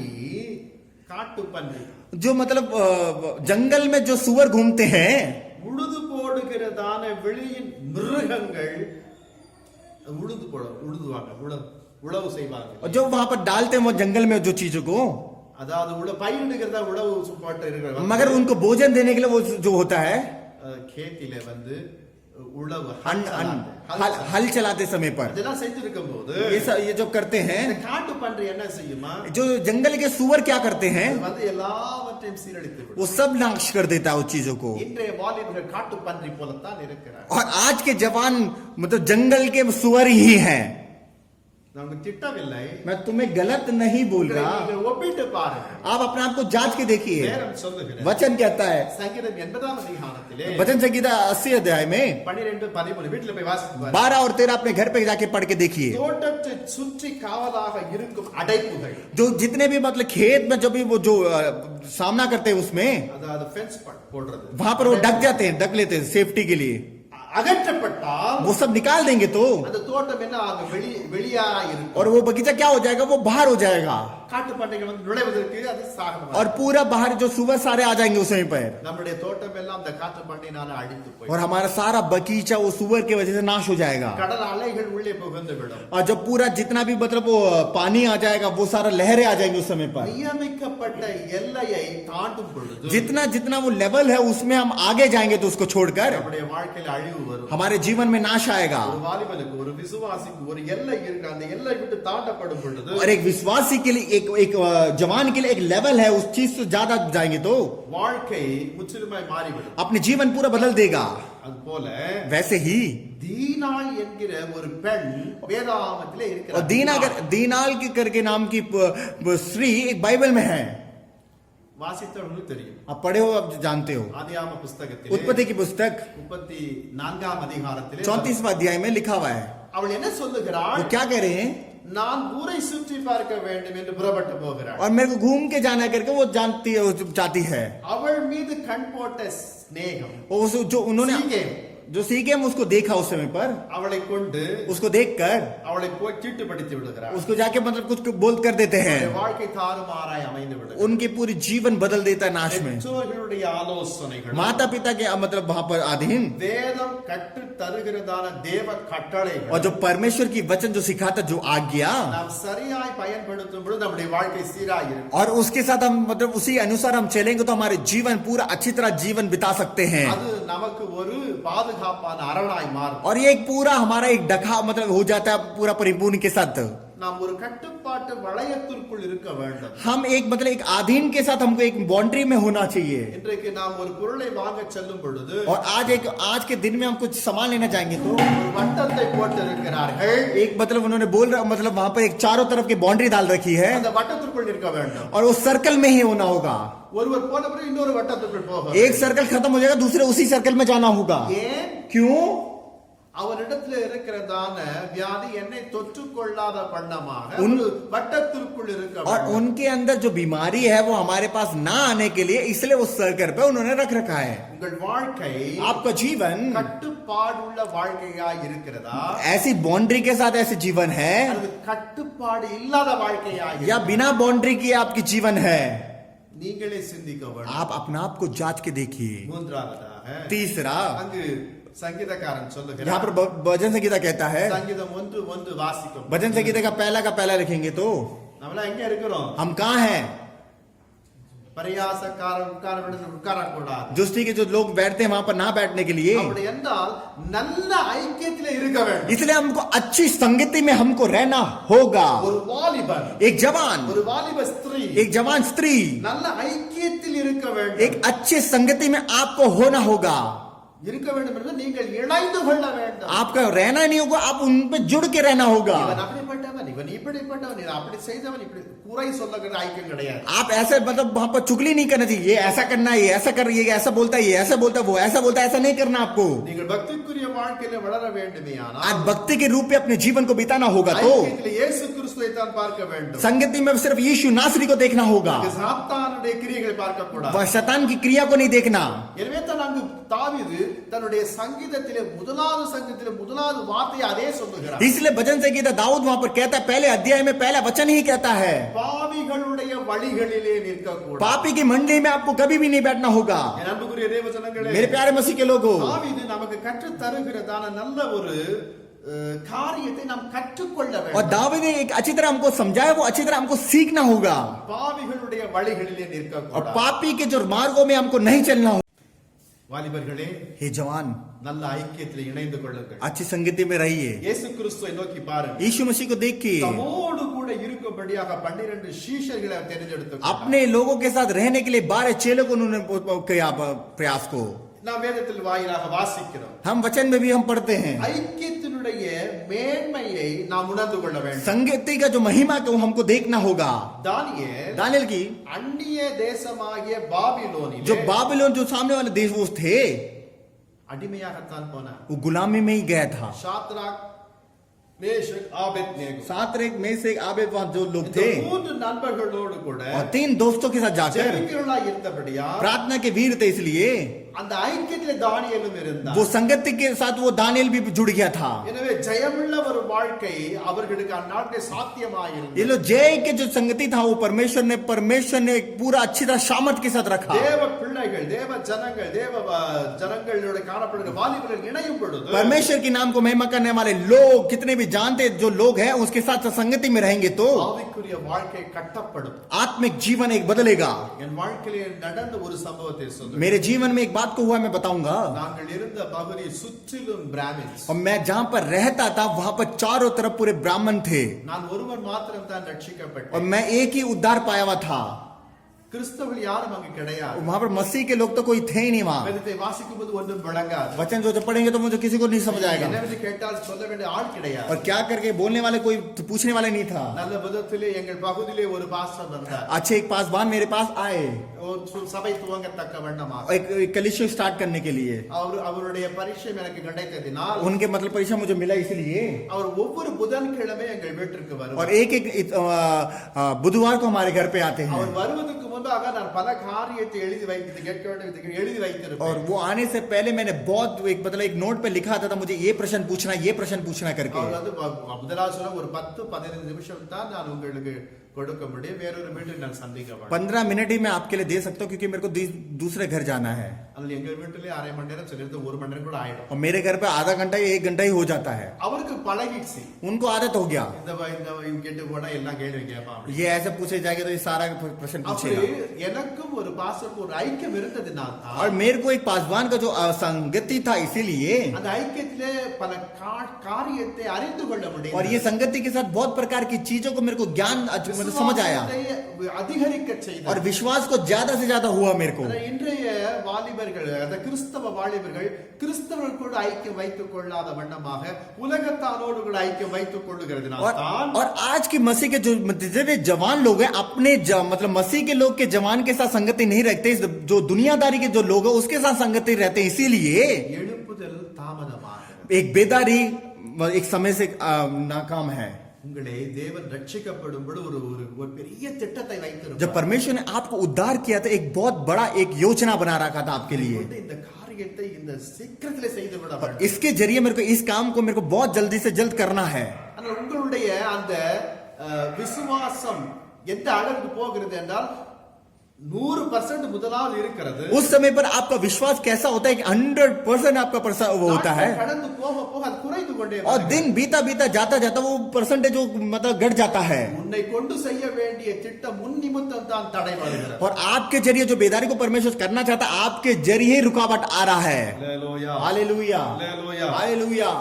तने பேருக்கு போர் அடிக்குது. कितने लोगों को बोर हो रहा है. இங்க பேசினாலே எங்க தூக்கம் வரும் பாஸ்டர். पास्टर जी आप बात करोगे तो मुझे नींद आ जाती है. ஒரு ஹalleluya சொல்லுங்க. एक हालेलुया बोलिए. இப்பொழுது சொல்லுவீர்கள். अभी बोलोगे. வெளியே போய் சொல்லுவீங்க. बाहर जाके बोलोगे. பாஸ்டர்ல சீக்கிரமா பிரச்சாரம் முடிக்கணும்னு சொல்லணும். ஒரு நோட்டீஸ் அடிச்சு அனுப்பணும். एक पासी इन सबको बोलना है. पासी जल्द से जल्द प्रचार को खत्म करना चाहिए. मेरे को नोटिस डाल के बोलना होगा.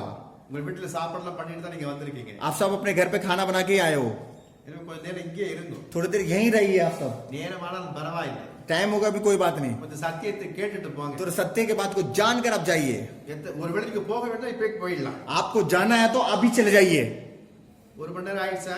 1 घंटा हो गया ना. இன்னும் ஒரு மணி நேரம் இருக்கு. और 1 घंटा है. ஒரு ஹalleluya சொல்லுங்க. एक हालेलुया बोलिए. எங்க பாஸ்டர் எல்லாம் 1.5 மணி நேரத்துக்கு கம்மியாக ஒரு பேச சொல்லவே மாட்டாங்க. मेरे पासवान मेरे जो आत्मिक पिता है वो 1 घंटे 1.5 घंटे से भी कम प्रचार कभी करते ही नहीं है. பல வேளையில 2.5 மணி நேரம் கூட ஆயிடும். और कभी 2 घंटे 2.5 घंटे भी हो जाता है.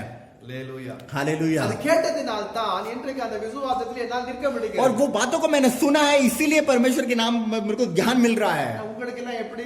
आपको कैसे? அத முன்னாடி சொன்னேன் பாரு. சௌமீன் पहले मैंने बोला chowmein egg roll pizza pizza momos. 20 நிமிஷத்துல पिज्जा வந்து फोन करते मतलब क्षण भर में 20 मिनट पे आ जाएगा वो. நீங்க 20 நிமிஷம் மெசேஜ் கொடுத்து போயிட்டே இருங்க. आप 20 मिनट के लिए प्रचार को दिया आप जाते रहिए पास्टर जी. ரெஸ்ட் எடுங்க நல்லா. आप अच्छी तरह रेस्ट करिए. எங்களை எல்லாம் ஏன் வேதனைப்படுத்து? क्यों हमें वेदना दे रहे हो? கர்த்தர் உங்களை ஆசீர்வதிப்பார். परमेश्वर आपको आशीष करेंगे. வாசிக்க கேட்போம். हम वचन को पढ़ेंगे. மத்தேயு எழுதின சுவிசேஷ புத்தகத்திலே मत्ती की पुस्तक 6ஆம் அதிகாரத்தில் 6 अध्याय 28 28 29 29 31 31. और वस्त्र के लिए क्यों चिंता करते हो? जंगली शोषणों पर ध्यान करो कि वे कैसे बढ़ते हैं. वे ना तो परिश्रम करते ना कताते हैं. तो भी मैं तुमसे कहता हूँ कि सुलेमान भी अपने सारे वैभव में उनमें से किसी के समान वस्त्र पहने हुए ना था. इसलिए तुम चिंता करके यह ना कहना कि हम क्या खाएंगे या क्या पिएंगे या क्या पहनेंगे. ஹalleluya हालेलुया. வாலிபர்கள் முதலாவது என்ன செய்ய வேண்டும் என்று சொன்னேன். जवान को पहले क्या करना है मैंने बोला परमेश्वर के सम्मुख में खड़े होना है. நிற்க வேண்டும். खड़े होना है. இரண்டாவது दूसरा அது முன்னாடி சொன்ன 3 காரியம் ஒரே நிலை தான். और दो पहले मैंने 3 बात को बोला वो एक ही स्थिति है. இது இரண்டாவது பாயிண்ட். ये दूसरा पॉइंट है. என்ன செய்யணும்? क्या करना है? இந்த வாலிபனுக்கு என்ன? आज जवान को क्या है? கவலை. परेशानी, கவலை, चिंता, கவலை. चिंता. ஆண்டவர் நம்மை பார்த்து என்ன சொன்னாரு? கவலைப்படாதன்னு சொல்லிருக்காரு. परमेश्वर ने क्या बोला? मेरे को मतलब चिंता मत कर, ஆனா நாம கவலைப்படுறோம். मगर हम चिंता करते हैं. பயப்படாதே, मत डर, பயப்படுறோம். हम डर रहे हैं. கொரோனா என்ன தொட்டிக்குமா? कोरोना मुझे छू जाएगा. பயம், डर, கவலை. चिंता. ஐயோ எனக்கு இத்தனை வயது ஆகிவிட்டது, திருமணம் ஆகுமா ஆகாத கவலை. यार मेरे को इतने एज हो गई, मेरे को मतलब शादी होगा या नहीं होगा, मुझे चिंता. எல்லா வாலிபர்களுக்கும் ஒரு கவலை. सब एक जवान को ஐயோ, चिंता. என்னுடைய அழகு கடந்து போவதற்கு முன்பு எனக்கு கல்யாணம் ஆகிவிட வேண்டும். यार जो मेरे मतलब जितना मैं खूबसूरत हूँ उससे मतलब कम होने से पहले मुझे शादी होना है, அப்படி நினைக்கிறார்கள். ऐसे सोच रहे हैं. நீங்க அழகா இருந்தாலும் சரி, அழகு இல்லாவிட்டாலும் நிச்சயம் உங்களுக்கு கல்யாணம் நடக்கும். आप खूबसूरत होंगे भी नहीं होंगे, अवश्य आपको शादी होगा. ஹalleluya, हालेलुया, ஹalleluya. हालेलुया. வாலிபர்களுக்கு ஒரு புறத்துல கவலை, जवान लोगों को एक तरफ चिंता மற்றொரு புறத்துல और दूसरी तरफ டென்ஷன். टेंशन. ஹalleluya. हालेलुया. டென்ஷன் இல்லைன்னு ஏதாவது ஒரு வாலிபன் சொல்லுங்க. टेंशन नहीं है करके एक जवान कोई बोल सकता है? எல்லாருக்கும் டென்ஷன் டென்ஷன் டென்ஷன். सबको टेंशन टेंशन टेंशन. இந்த காலத்துல இளம் வாலிபர்களுக்கு கூட அதிகமான டென்ஷன். आज के जवान लोगों को सब लोगों की प्रकार की टेंशन. நீங்க அந்த டென்ஷன் பார்ட்டியை பாத்தீங்கன்னா बीपी நார்மலாவே இருக்காது. और उन टेंशन पार्टी को देखोगे तो कभी भी उनका बीपी नॉर्मल नहीं होता. எப்பவுமே ஹை லெவல்ல தான் இருக்கும். सब लोगों का हाई होगा. ஏன்? क्यों? டென்ஷन. टेंशन. டென்ஷன்னால என்ன ஆகுறது? टेंशन के वजह क्या होता है? बीपी அதிகமாகுது. बीपी ज्यादा हो जाता है. बीपी அதிகமானா என்ன ஆகும்? बीपी ज्यादा होता है तो क्या होता है? हार्ट बीट அதிகமாகும். ज्यादा ஹார்ட் होगा. பீட் அதிகமானா என்ன ஆகும்? हार्ट बीट ज्यादा होगा तो क्या है? வெடிக்கும். हार्ट अटैक हो जाएगा, मर जाएगा फिर वो. ஹalleluya. हालेलुया. கவலைப்படாதீங்க. चिंता मत करिए. டென்ஷன் வேண்டாம். चिंता नहीं चाहिए. எல்லாவற்றையும் அதின் காலத்திலே நேர்த்தியாய் செய்து முடித்திருக்கு. और सब लोग सब प्रकार की चीजें उस समय से बढ़कर कर कर परमेश्वर पूरा करेगा. நல்ல சொல்லுங்க. உங்களுக்கு தான் சொல்றேன். நல்லதா சொல்றேன். एक हालेलुया बोलिए, आपको ही बोल रहे हैं. இப்பெல்லாம் பாஸ்டர் நல்லது சொல்றாரா இல்ல திட்டுறாரா உண்மை புரியல. अभी पास्टर जी आज हमारे लिए अच्छे बोल रहे हैं या बुरा लेके कुछ समझ ही नहीं आ रहा. ஏன்னா நீங்க உட்கார்ந்து டென்ஷன்ல உட்கார்ந்து இருக்கீங்க. इसलिए आप टेंशन में बैठे हो. எப்போ இந்த மெசேஜ் முடியும்? कब ये मैसेज खत्म होगा? அப்படி என்று தான் இன்றைய உட்கார்ந்து இருக்கிறீர்கள். अभी ऐसे ही करके तुम सब बैठे हो. இப்பொழுதே சிலர் ஜெபிக்க ஆரம்பித்து விட்டீர்கள். सब लोगों ने अभी प्रार्थना करना मन में सोच लिया है. பாஸ்டர் சீக்கிரமா மெசேஜ் முடிக்கணும் ஆண்டவரே. सब लोग प्रार्थना जल्दी खत्म करना है परमेश्वर. அப்படி ஜெபிக்கிறீர்கள். ऐसे प्रार्थना कर रहे हो मेरे ख्याल से. ஹalleluya சொல்லுங்க. हालेलुया बोलिए. நீங்களா ரொம்ப நல்லவங்க. तुम बहुत अच्छे हो. அதனால எத்தனை மணி நேரம் பிரசங்கம் கேட்டாலும் சலித்து போக மாட்டோம். हम कितने घंटे भी आप प्रचार को करोगे तो हम कभी भी मतलब उदासी नहीं होगा हमारे. இன்றைய வாலிபர்களுடைய வாழ்க்கை பார்க்கப்படும் பொழுது आज के मतलब जवान को देखा जाए तो 30-35 வயது உள்ளவர்களே திடீர் மரணத்தினாலே மடிந்து போகிறார்கள். 30-35 साल की उम्र में ही बहुत जल्द मर जाते. சொல்லப்பட்டது போல जैसे हमने बोला வாலிபர்கள் 30 வயது முதல் 35 வயது உள்ளவர்கள் மாரடைப்பினாலே மடிந்து போகிறார்கள் என்று ஒரு மருத்துவ குறிப்பு சொல்லுகிறது. और एक मतलब डॉक्टर लोग बोलते हैं 30 से लेके 35 साल की उम्र के लोग मर जाते हैं हार्ट अटैक के रूप पर. காரணம் என்ன? कारण क्या है? அதிகப்படியான கவலை, ज्यादा से ज्यादा चिंता, மனசோர்வு, मतलब टेंशन. இவைகளிலே கவலைப்படாமல் இருக்க முடியுமா? ऐसे ऐसे नहीं करने के बावजूद आप रह सकते हो क्या? வாழ்க்கையிலே கவனிக்க வேண்டியதான ஒரு சில ஆலோசனைகள் உண்டு. आपके जीवन में जैसे चलने के लिए एक बहुत एक अच्छी तरह रास्ता. முதலாவதா पहला தேவன் परमेश्वर को தெரியப்படுத்த எல்லாவற்றையும் தெரியப்படுத்த परमेश्वर को सब चीज के बारे में बताना है. உன் காரியங்கள் எல்லாவற்றையும் தேவனுக்கு தெரியப்படுத்த வேண்டும். आपके परमेश्वर के जो भी कारण है, कोई भी चिंता है, परमेश्वर को पहले पता करना है. ஹalleluya. हालेलुया. நீங்கள் உங்கள் ஃப்ரெண்ட்ஸ் கிட்ட போய் எப்படி மனம் விட்டு பேசுகிறீர்கள்? आप जैसे अपने दोस्तों के साथ कितने मन खुलकर बात करते हो, அதே வண்ணமாக ऐसे ही தேவனிடத்தில் போய் इसलिए परमेश्वर के पास जाकर எல்லாவற்றையும் தெரியப்படுத்துங்கள். सब लोगों को सब प्रकार की चीजों को बताइए. पौलुस பிலிப்பியர் நிருபத்துக்கு எழுதுவது விதமாய் சொல்லுகிறார். फिलिपियों के लिखता है, इसमें बोलते हैं, பிலிப்பியர் 4ஆம் அதிகாரத்திலே फिलिपियों की पुस्तक 6வது வசனம் 6वां वचन 7வது வசனம் 7वां वचन வாசிக்க கேட்போம். हम पढ़ेंगे. किसी भी बात की चिंता मत करो, परंतु हर एक बात में तुम्हारे निवेदन, प्रार्थना और विनती के द्वारा धन्यवाद के साथ परमेश्वर के सम्मुख उपस्थित किए जाए. आमीन. तब परमेश्वर की शांति जो सारी समझ से परे है तुम्हारे हृदय और तुम्हारे विचारों को मसीह यीशु में सुरक्षित रखेगी। இதை விட நான் விளக்கம் சொல்ல வேண்டிய அவசியமே இல்லை. और ये वचन को सुनने के बाद आपको मतलब बताने की जरूरत भी नहीं है. என்ன क्या எல்லாவற்றையும் ஸ்தோத்திரத்தோடு கூட விண்ணப்பங்களை தேவனுக்கு தெரியப்படுத்த सब लोग परमेश्वर के साथ स्तुति के साथ विनतियों को परमेश्वर के सम्मुख पे आपको डालना होगा. அப்படி என்றால் நம் ஒவ்வொருவருடைய கவலைக்கும் மிக சிறந்த ஒரு மருந்து என்னவென்றால் इसका मतलब एक एक चिंता का आपको मतलब दवाई क्या है? ஜெபம். प्रार्थना. ஜெபம். प्रार्थना. ஜெபம் இல்லை என்றால் கவலை கவலை மேல் கவலை கவலை மேல் கவலை வரும். प्रार्थना नहीं है तो चिंता पे चिंता, चिंता पे चिंता, चिंता पे चिंता ही आएगा. எனக்கு கவலையே கிடையாது. मेरे को चिंता ही नहीं है. என் கவலை எல்லாம் கர்த்தருக்கு ஒப்பு கொடுத்து விட்டேன். मेरी चिंता सब मैंने पर अपने परमेश्वर पे डाल दिया है.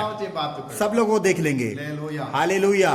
அப்படியே எல்லாவற்றையும் ஸ்தோத்திரத்தோடு கூடிய விண்ணப்பம் தெரியப்படுத்தணும். सब एक साथ स्तुति के साथ परमेश्वर के साथ विनती हमको करना होगा. हालेलुया. हालेलुया. இளைஞர்களே, வாலிபர்களே, मेरे जवान लोगों, எதை மறந்தாலும் कुछ भी भूल जाए, ஜெபத்தை மறக்கவே கூடாது. प्रार्थना को कभी ना भूलना. உங்க கேர்ள் ஃப்ரெண்ட் மறந்தாலும் பரவாயில்லை. अपनी गर्लफ्रेंड को भूल जाए भी तो कोई बात नहीं. பாய் ஃப்ரெண்ட் மறந்தாலும் பரவாயில்லை. बॉयफ्रेंड भी भूल जाओ तो कोई बात नहीं. ஜெபம் பண்ண மறக்கவே கூடாது. प्रार्थना करना कभी मत भूलना. हालेलुया. हालेलुया. எத்தனை பேர் திட்டுகிறீங்கன்னு தெரியவில்லை. कितने लोग मुझे मतलब मुझे गलत बात बोल रहे, गाली दे रहे, मुझे पता नहीं. பரவாயில்லை, நீங்க திட்ட திட்ட எனக்கு ஆசீர்வாதம். तुम कितना भी मुझे गलत बात बोलोगे तो मेरे को आशीष है. இரண்டாவதாக दूसरा, திட்டமிட்டு செயல் புரிய வேண்டும். अच्छी तरह सोच समझकर आपको क्रिया में बदलना होगा. பிரசங்கியின் புஸ்தகத்திலே श्रेष्ठ गीत की पुस्तक, सब उपदेश सब उपदेश की पुस्तक, 3ஆம் அதிகாரத்தில் 3रा अध्याय, முதலாவது வார்த்தை சொல்லுகிறது. पहला वचन कहता है ஒவ்வொன்றுக்கும் ஒரு காலம் உண்டு एक एक समय का एक काल है. என்று தொடங்கி ஒரு பெரிய ஒரு அட்டவணையே கொடுத்திருக்கிறாங்க. एक पूरा एक आज्ञा का रूप में ही दे रखा है. திட்டமிட ஒரு காரியம்னா திட்டமிட்டு செயல்புரிய வேண்டும். एक एक एक एक आपको जीवन में कुछ एक है तो उसको अच्छी तरह कार्य सोच समझ के आपको काम को करना होगा. பாதி முடிந்த பிறகு आधा काम करने के बाद அந்த காரியத்தை கொஞ்சம் சிந்திக்க கூடாது. उस बात को सोचकर आपको मत सोचिए. முதலாவது சிந்திக்க வேண்டும், அதன்படி செயல்புரிய வேண்டும். पहले आपको सोचना होगा, उसके बाद आपको करना होगा.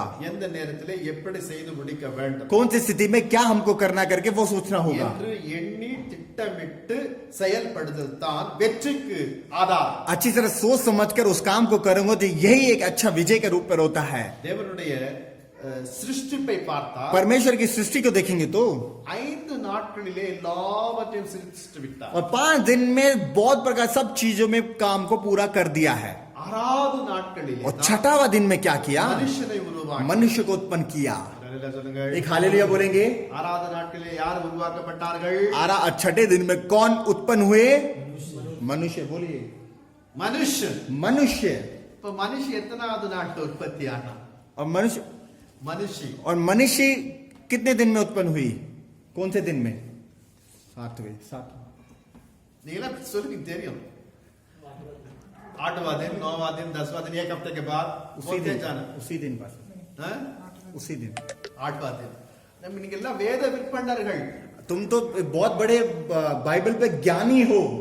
உங்ககிட்ட நாட்களிலே மனுஷனை உண்டாக்கினார். छठे दिन में मतलब मनुष्य को उत्पन्न किया. மனுஷியை எத்தனை நாட்களில் உருவாக்கி? और मनुष्य को कब मतलब स्त्री को कब उत्पन्न किया? நன்றாக வேதத்திலே வாசியுங்கள், अच्छी तरह ध्यान करिए, படியுங்கள், पढ़िए, சிந்தியுங்கள், सोचिए, எனக்கு ரிசல்ட் சொல்லுங்க. मुझे मैसेज करिए. என்னை விட நீங்க அதிகமான வேத ஞானம் பெற்றிருக்கிறீர்கள். क्योंकि आप मुझसे ज्यादा पवित्र कलाम के ज्ञानी हो. हालेलुया. हालेलुया. தேவன் தம்முடைய சாயலிலே மனுஷனை உருவாக்கி परमेश्वर ने अपने स्वरूप से उसने बनाया. परमेश्वर ने 7 நாட்களிலே அவர் ஓய்ந்திருந்தார். और 7वें दिन में उन्होंने विश्राम किया. மனுக்குலத்திற்கு திட்டமிட்டு செயல்படுதல் அவசியத்தை और मनुष्य को मतलब सारा मतलब योजना बनाकर वो सारा करने के बाद வேதத்திலே முதல் புஸ்தகத்திலே ஆவியானவர் வைத்திருக்கிறார். और परमेश्वर के कलाम में पहले अध्याय में परमेश्वर पवित्र आत्मा ने रखा है. உங்களுக்கு படிப்பு, ஓய்வு மற்றும் தூக்கத்திற்கு எத்தனை எத்தனை நேரம் என்பதை திட்டம் பண்ணி வைத்திருக்கிறார். आपके लिए पढ़ाई करने के लिए, आपको मतलब सोने के लिए, आपको मतलब दिन के कितने हैं मतलब सबको योजना बना रखा है परमेश्वर ने. கர்த்தர் உங்களுக்கு கொடுத்திருக்கிறது 24 மணி நேரம். परमेश्वर ने आपको 24 घंटा जो दे रखा है एक दिन में. நீங்க திட்டமிட்டு செயல்புரிந்தால் आप योजना बना के चलोगे तो உங்கள் வாழ்க்கையில எந்த விதமான பிரச்சனையும் இருக்காது. आपके जीवन में कोई भी परेशानी नहीं होगा. हालेलुया, அல்லேலூயா. हालेलुया. மூன்றாவதாக और तीसरा, வாலிபர்களுடைய வாழ்க்கையிலே ஏதாவது ஒரு தோல்விகள் வந்து விட்டால், और जवान के समय पर कोई हार उनके जीवन में सामना हो गया तो ஐயோ எனக்கு இப்படி வந்து விட்டது துவண்டு போகும். यार वो ये क्या हो गया मेरे जीवन में करके आपको व्याकुल नहीं होना. அல்லேலூயா. हालेलुया. வாலிபர்கள் இன்றைக்கு துவண்டு போய் और விடுவார்கள். जवान लोग मतलब पूरे व्याकुल हो जाते हैं उस समय पर. பாஸ்டர் ஒரு பெண்ணை அதிகமாய் நான் நேசித்தேன். पास्टर जी, मैंने एक लड़की को बहुत प्यार किया, அவள் என்னை ஏமாற்றி போய் விட்டாள். उसने मुझे धोखा दे दिया. இனி நாம் வாழ்வதில் பிரயோஜனம் अब இல்லை. मेरे को रहना मतलब नहीं रहना. துவண்டு போக கூடாது. ஒரு பொண்ணுல இன்னொரு பொண்ணு நிச்சயம் एक கிடையாது. लड़की ने तो दूसरी लड़की मिलेगी. பாஸ்டர் நல்ல ஆலோசனை கொடுக்கிறார். परमेश्वर पास अच्छे तरह बता रहे हैं. லவ் பண்றவங்க எல்லாம் நான் லவ் பண்ண சொல்லி வந்து அவங்கள்ட்ட நான் ஜெபம் பண்ணுவேன், ஆலோசனை கொடுக்க और மாட்டேன். लव मतलब करते हैं तो उनके लिए मैं प्रार्थना नहीं करूंगा, मैं आऊंगा मतलब नहीं करूंगा उनके लिए. லவ் பண்ணுங்க. எப்ப பண்ணுங்க? கல்யாணம் முடிச்சிட்ட பிறகு பண்ணுங்க. आप शादी के बाद प्रेम करिए, ஒருத்தரும் உங்களுக்கு குறை சொல்ல வேண்டாம். कोई भी गलत नहीं बोलेगा. அல்லேலூயா. हालेलुया, நல்ல ஜோரா சொல்லுங்க. हालेलुया. जोर से बोलिए. கல்யாணத்துக்கு முன்னா இந்த பொண்ணை நான் லவ் பண்ணேன், அவ என்னை ஏமாத்தினு சொன்னா அதுக்கு உன் தலையில நீயே மண்ணை और போட்டுக்க. शादी से पहले आपने मतलब उसने धोखा दिया, ये किया, आपने करा, आपने अपना आप को मतलब गिरा दिया है. அல்லேலூயா. हालेलुया. என் அன்புக்குரிய தேவஜனங்களே, मेरे प्यारे मसीह के लोगों, வாழ்க்கையிலே தோல்விகள் வரும் பொழுது நீங்கள் துவண்டு போய்விடக் கூடாது. और जवान में मतलब एक हार सामना आ जाती है, आपको मतलब व्याकुल नहीं होना. ஆபிரகாம் லிங்கன் अब्राहम लिंकन யார்? कौन? Abraham Lincoln cone? ஸ்ரீயே தெரியாம வாழ்ந்து கொண்டிருக்கிறீர்கள். अब्राहम लिंकन कौन? कौन है इस बेचने वाला? कौन है? अब्राहम यूएस यूएस का प्रेसिडेंट है पास जी. US president. இது கூட தெரிய மாட்டேங்குது. ये भी नहीं पता तुम्हें. அல்லேலூயா. அதாவது உங்க வாழ்க்கையில வந்து பல காரியங்கள் துவண்டு போகிறீர்கள். इसलिए आपके जीवन में ऐसे प्रकार के जीवन में परेशान हो जाते हो. அந்த ஆபிரகாம் லிங்கன் 17 முறை தன் வாழ்க்கையிலே தோல்வி உற்றார். अब्राहम लिंकन को जो उन्होंने 17 बार उनको हार मिला. அரசியல் வாழ்க்கையிலும் தனிப்பட்ட வாழ்க்கையிலும் அவனுக்கு தோல்வி தோல்வி தோல்வி. और राजनीति में अपने जीवन में हर जगह प्रकार में उनको हार हार हार. ஆனால் ஆபிரகாம் லிங்கன் मगर अब्राहम ஒரு लिंकन நாளும் கூட தனக்கு வந்த தோல்விக்காக வருத்தப்பட்டதே और இல்லை. एक दिन भी अपने जीवन में जो भी बीते गए थे उसमें मतलब उसमें परेशानी नहीं लिया उसने. வருத்தப்பட்டு ஒரு மூலையில போய் என் வாழ்க்கை முடிந்து விட்டது என்று ஒரு நாள் சொல்லவே और இல்லை. एक जीवन में मेरे जीवन में ऐसा हो गया करके उसने कभी भी नहीं बोला. மீண்டும் முயற்சி செய்தான். दोबारा उसने इंतजार को किया வெற்றி பெற்றார் என்று வேதம் और जय पाया उसने. வெற்றி பெற்றார் என்று சரித்திரம் சொல்லுகிறது. और पूरा मतलब एक इतिहास बताता है, पूरा उसने जय में बदला उसको.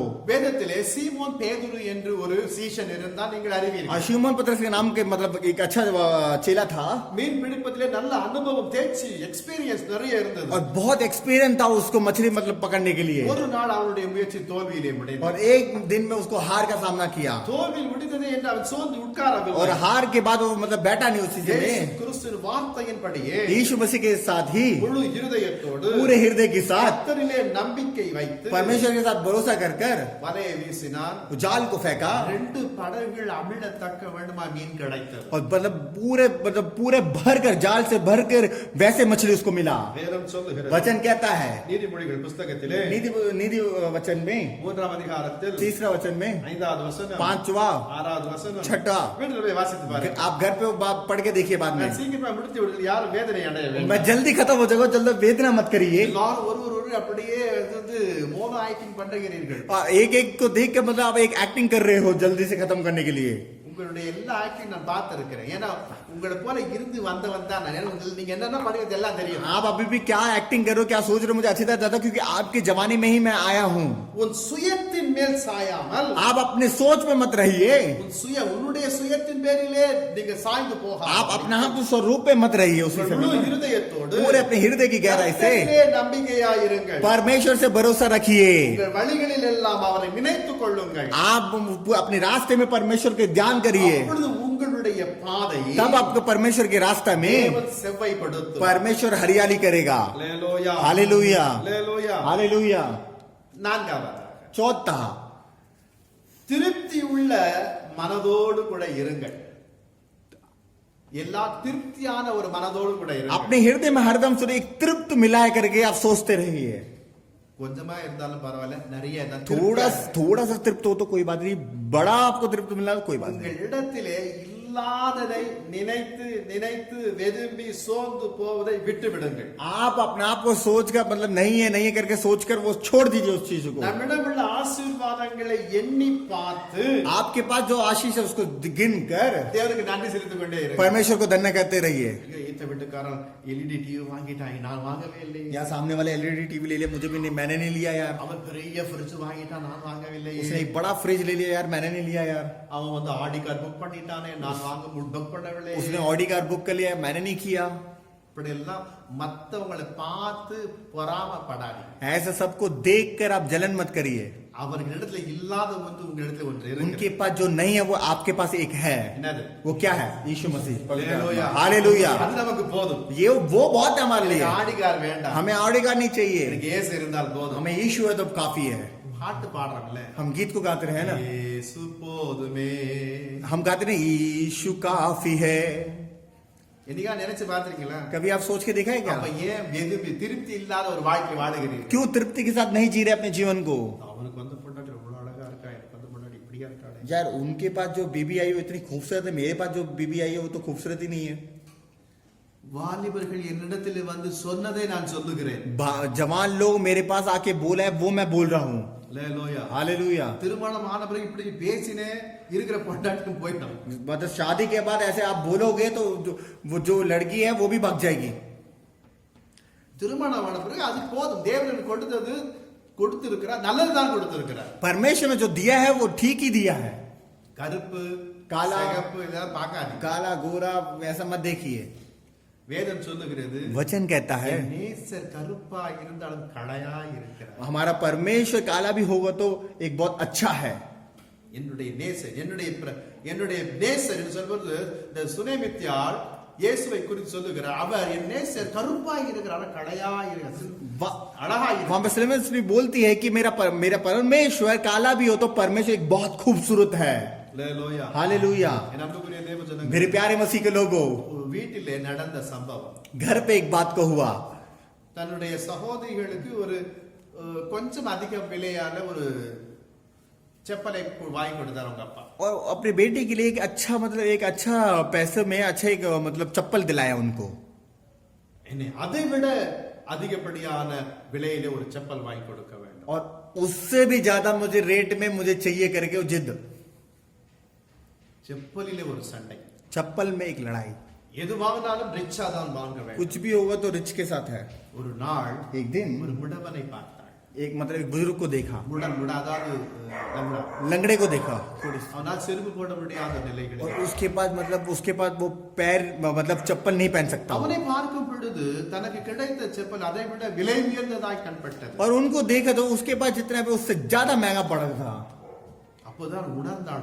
उसके बाद वो जात मतलब उसके बाद समझ आया, இந்த காரியத்திற்காக திருப்தி அடையாத ஒரு வாழ்க்கை வாழ்ந்து விட்டேன். यार मैं छोटी सी बात के लिए मैं तृप्ति के साथ नहीं पाई, अपने जीवन को बिता दिया है. வேதம் நமக்கு என்ன சொல்லுகிறது? वचन क्या कहता है?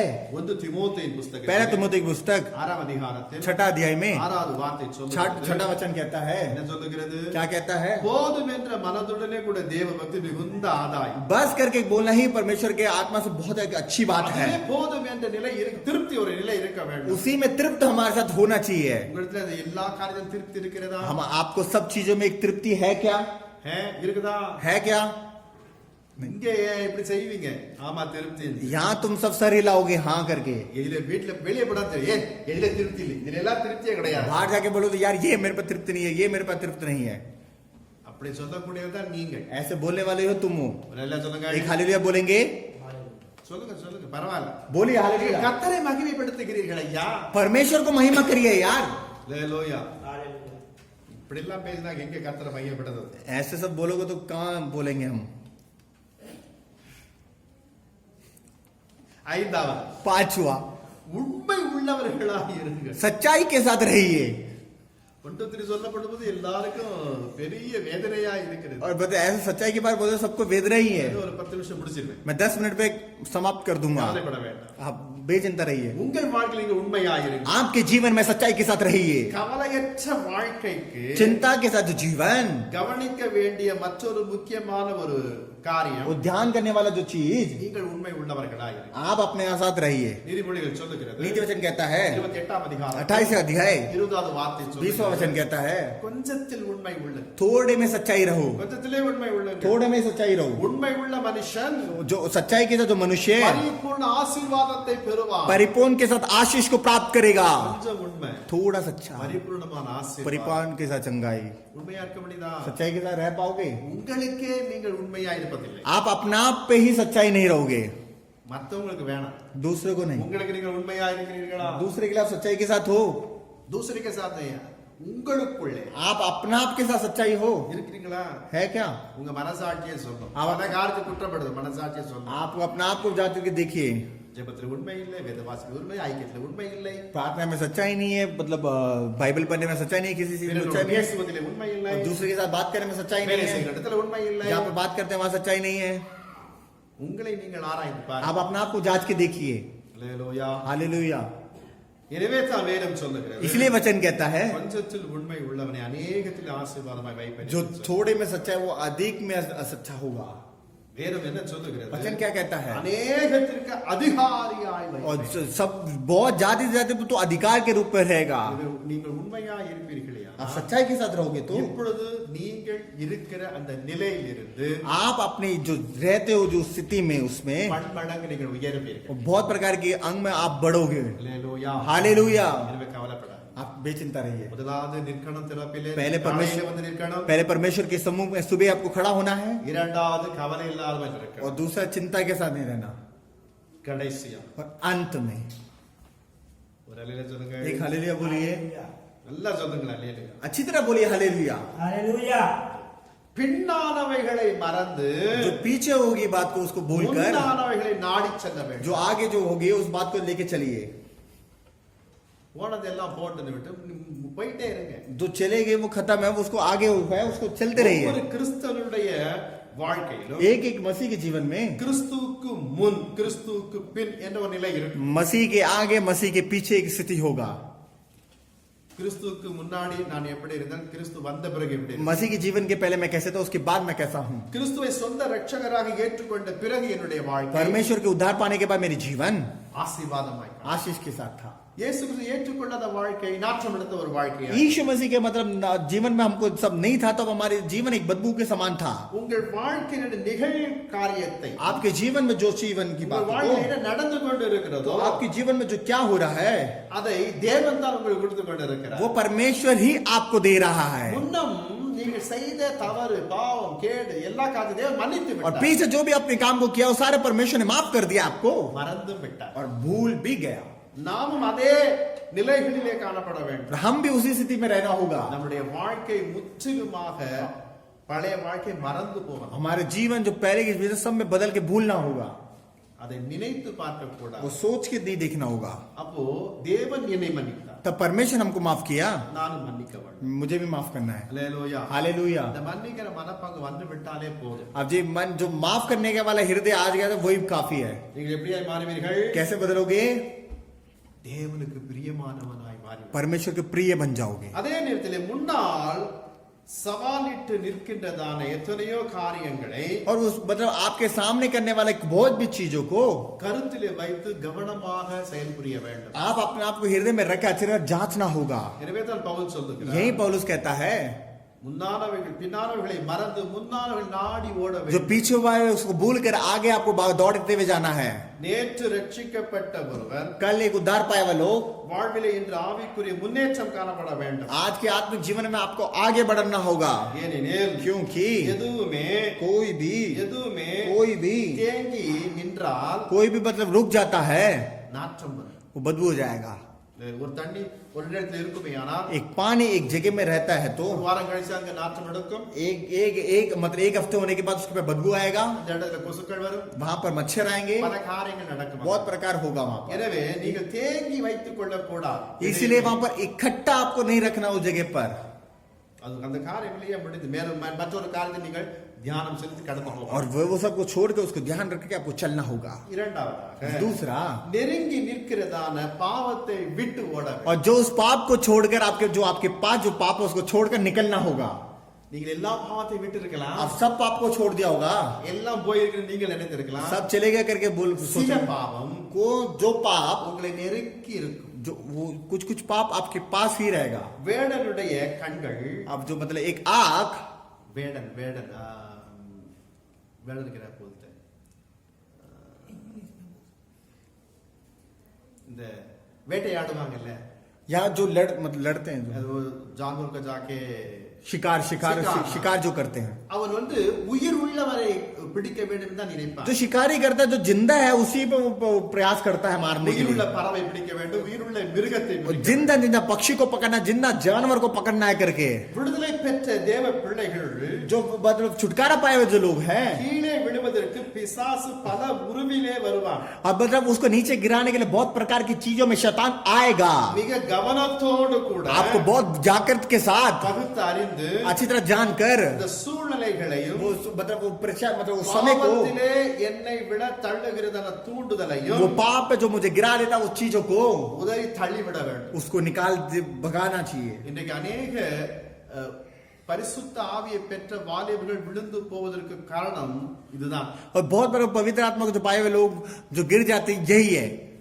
நெருக்கி நிற்கிற பாவத்திலே விழுந்து போக. जो नजदीक में जो पाप आता है उसी में गिर जाते हैं. என் அன்புக்குரிய தேவஜனங்களே, कि मेरे प्यारे मसीह के लोगों, உதறி தள்ளி விட்டு நிற்க வேண்டும். उसको झाड़ कर उल्लंघन करके आपको चलना होगा. யோசேப்பினுடைய வாழ்க்கை பாருங்க. योसेफ के जीवन में அவருடைய देखिए, வாழ்க்கை வெற்றிக்கு மேல் வெற்றி வந்ததுடைய நோக்கமே अपने जीवन में जो बढ़ोतरी हो रहा था वही பாவத்தை விட்டு ஓடினான். वो पाप को छोड़कर भागा. இச்சைகளுக்கு நீ விலகி ஓடு என்று வேதம் और சொல்லுகிறது. इच्छा को छोड़कर भाग करके परमेश्वर का वचन कहता है. 2 தீமோத்தேயின் புத்தகத்தில் दूसरा तिमोथी की पुस्तक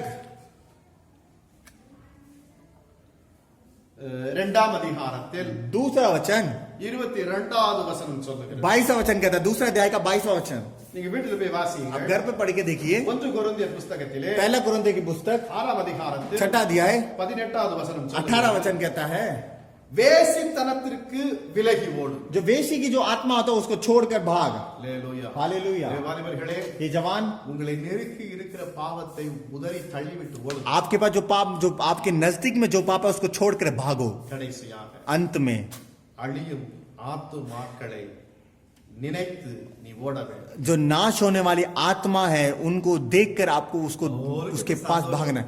सबको एक खुशी கடைசியா என்று சொல்லிவிட்டு अंत में करके खुशी हो रही है इन लोगों को. அல்லேலூயா. हालेलूया. என் அன்புக்குரிய தேவஜனங்களே, मेरे प्यारे मसीह के लोगों, 1895 ஆண்டு முதல் 1982 के पहले 1895 to 1951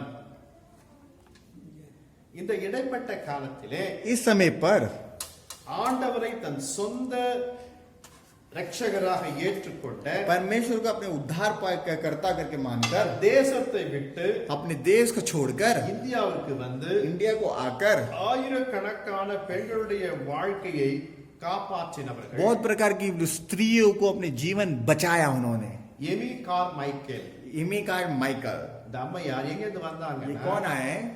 வெளி தேசத்தில் வெளிநாட்டிலே இருந்து बाहर देश से आए, இந்தியாவுக்கு வந்தார்கள். इंडिया में आए. இந்தியாவிலே பெண்களை இழிவாய் நடக்கிற அந்த காரியத்தை எல்லாம் கண்டு மனம் உருகினார்கள். इंडिया में जो स्त्री के बारे में जो गलत सोच रहे, मतलब ऐसी बेइज्जती लायक सोचते थे, उनको एक अच्छा स्थान बनाया. அவர்கள் இந்தியாவுக்கு வருவதற்கு முன்னம் ஒரு காட்சியை, ஒரு கனவை கண்டிருந்தார்கள். और मतलब इंडिया से आने के पहले एक सपना को उन्होंने देख रखा था. அநேக பெண்கள் கூட்டங்கள், बहुत बड़ी झुंड स्त्री की, அதே படமாக ஆண்கள் கூட்டம், அப்படி பெரிய ஜனங்கள், பெரிய கூட்டம். और उसी समय पे बहुत प्रकार की चीजों की बहुत बड़ी झुंड மலையின் உச்சியிலிருந்து एक पहाड़ के ऊंचे में, பக்கத்திலே இருக்கிற மிகப்பெரிய பாதாளத்திலே விழுந்து கொண்டே இருக்கிறார். और एक बड़ा एक छोटा सा पाताल वहां पर है, वहां पर एक एक करके गिर रही है. இதை கண்டு इसको देखकर இதை தடுத்த நிறுத்த யாருமே இல்லையா इसको रोकने के लिए कोई नहीं है क्या? என் இதில் அப்படியே எழுந்தார்கள். ऐसे बोल के खड़े हुए. அதன் பிறகுதான் நான் கண்டது ஒரு கனவு என்று அவர் தெரிந்து उसके बाद पता चला कि एक सपना है.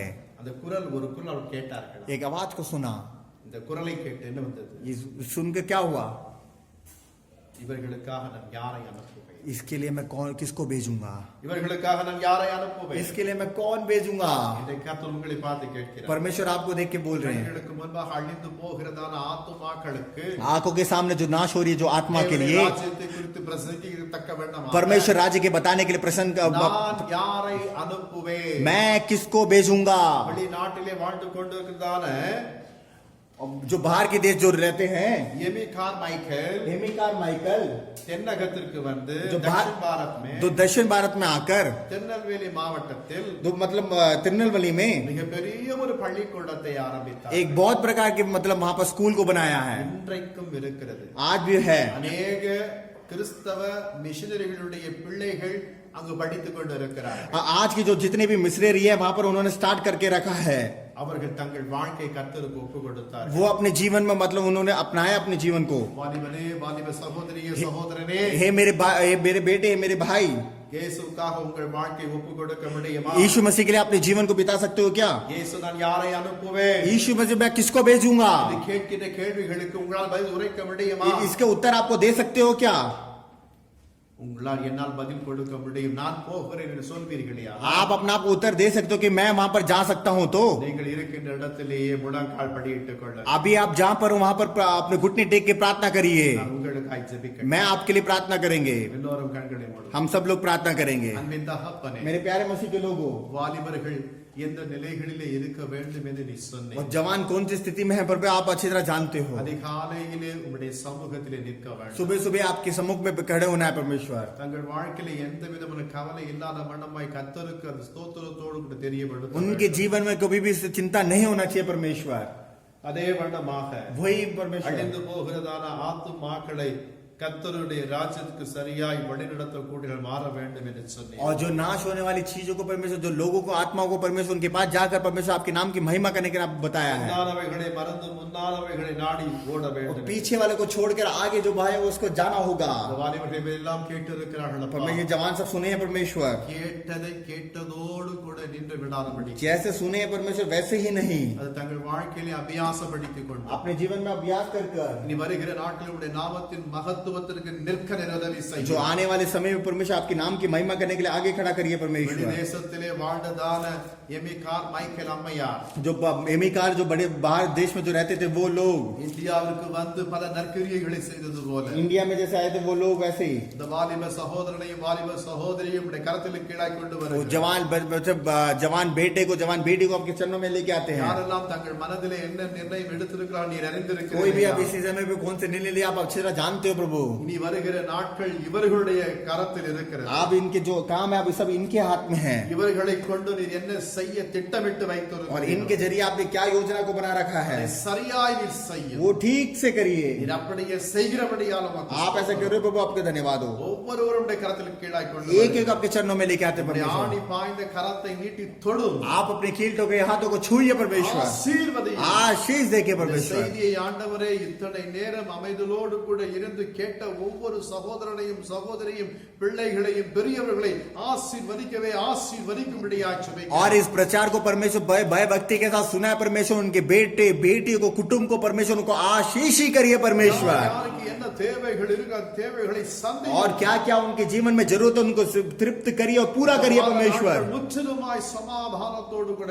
जो आने वाले हफ्ते में पर में पूरा आशीष के साथ रहे परमेश्वर. இயேசுவின் நாமத்தினாலே ஆசீர்வதித்து यीशु मसीह के नाम से उसको आशीष करते प्रभु. ஆமென். आमेन आमेन. நம்முடைய ஆண்டவராகிய இயேசு கிறிஸ்துவின் கிருபை, प्रभु यीशु मसीह का अनुग्रह, பிதாவாகிய தேவனுடைய அன்பு, परमेश्वर का सारा प्रेम, பரிசுத்த ஆவியானவருடைய அன்யோன்ய ஐக்கியம் पवित्र आत्मा का सौभाग्य சகல பரிசுத்தவான்களோடு सदा सर्वदा के लिए சகல பரிசுத்தவான்களோடு सब पवित्र आत्मा के साथ கர்த்தருடைய வருகை மட்டிலே திருப்பதாக. परमेश्वर के आगमन तक रहे प्रभु. ஆமென். आमेन.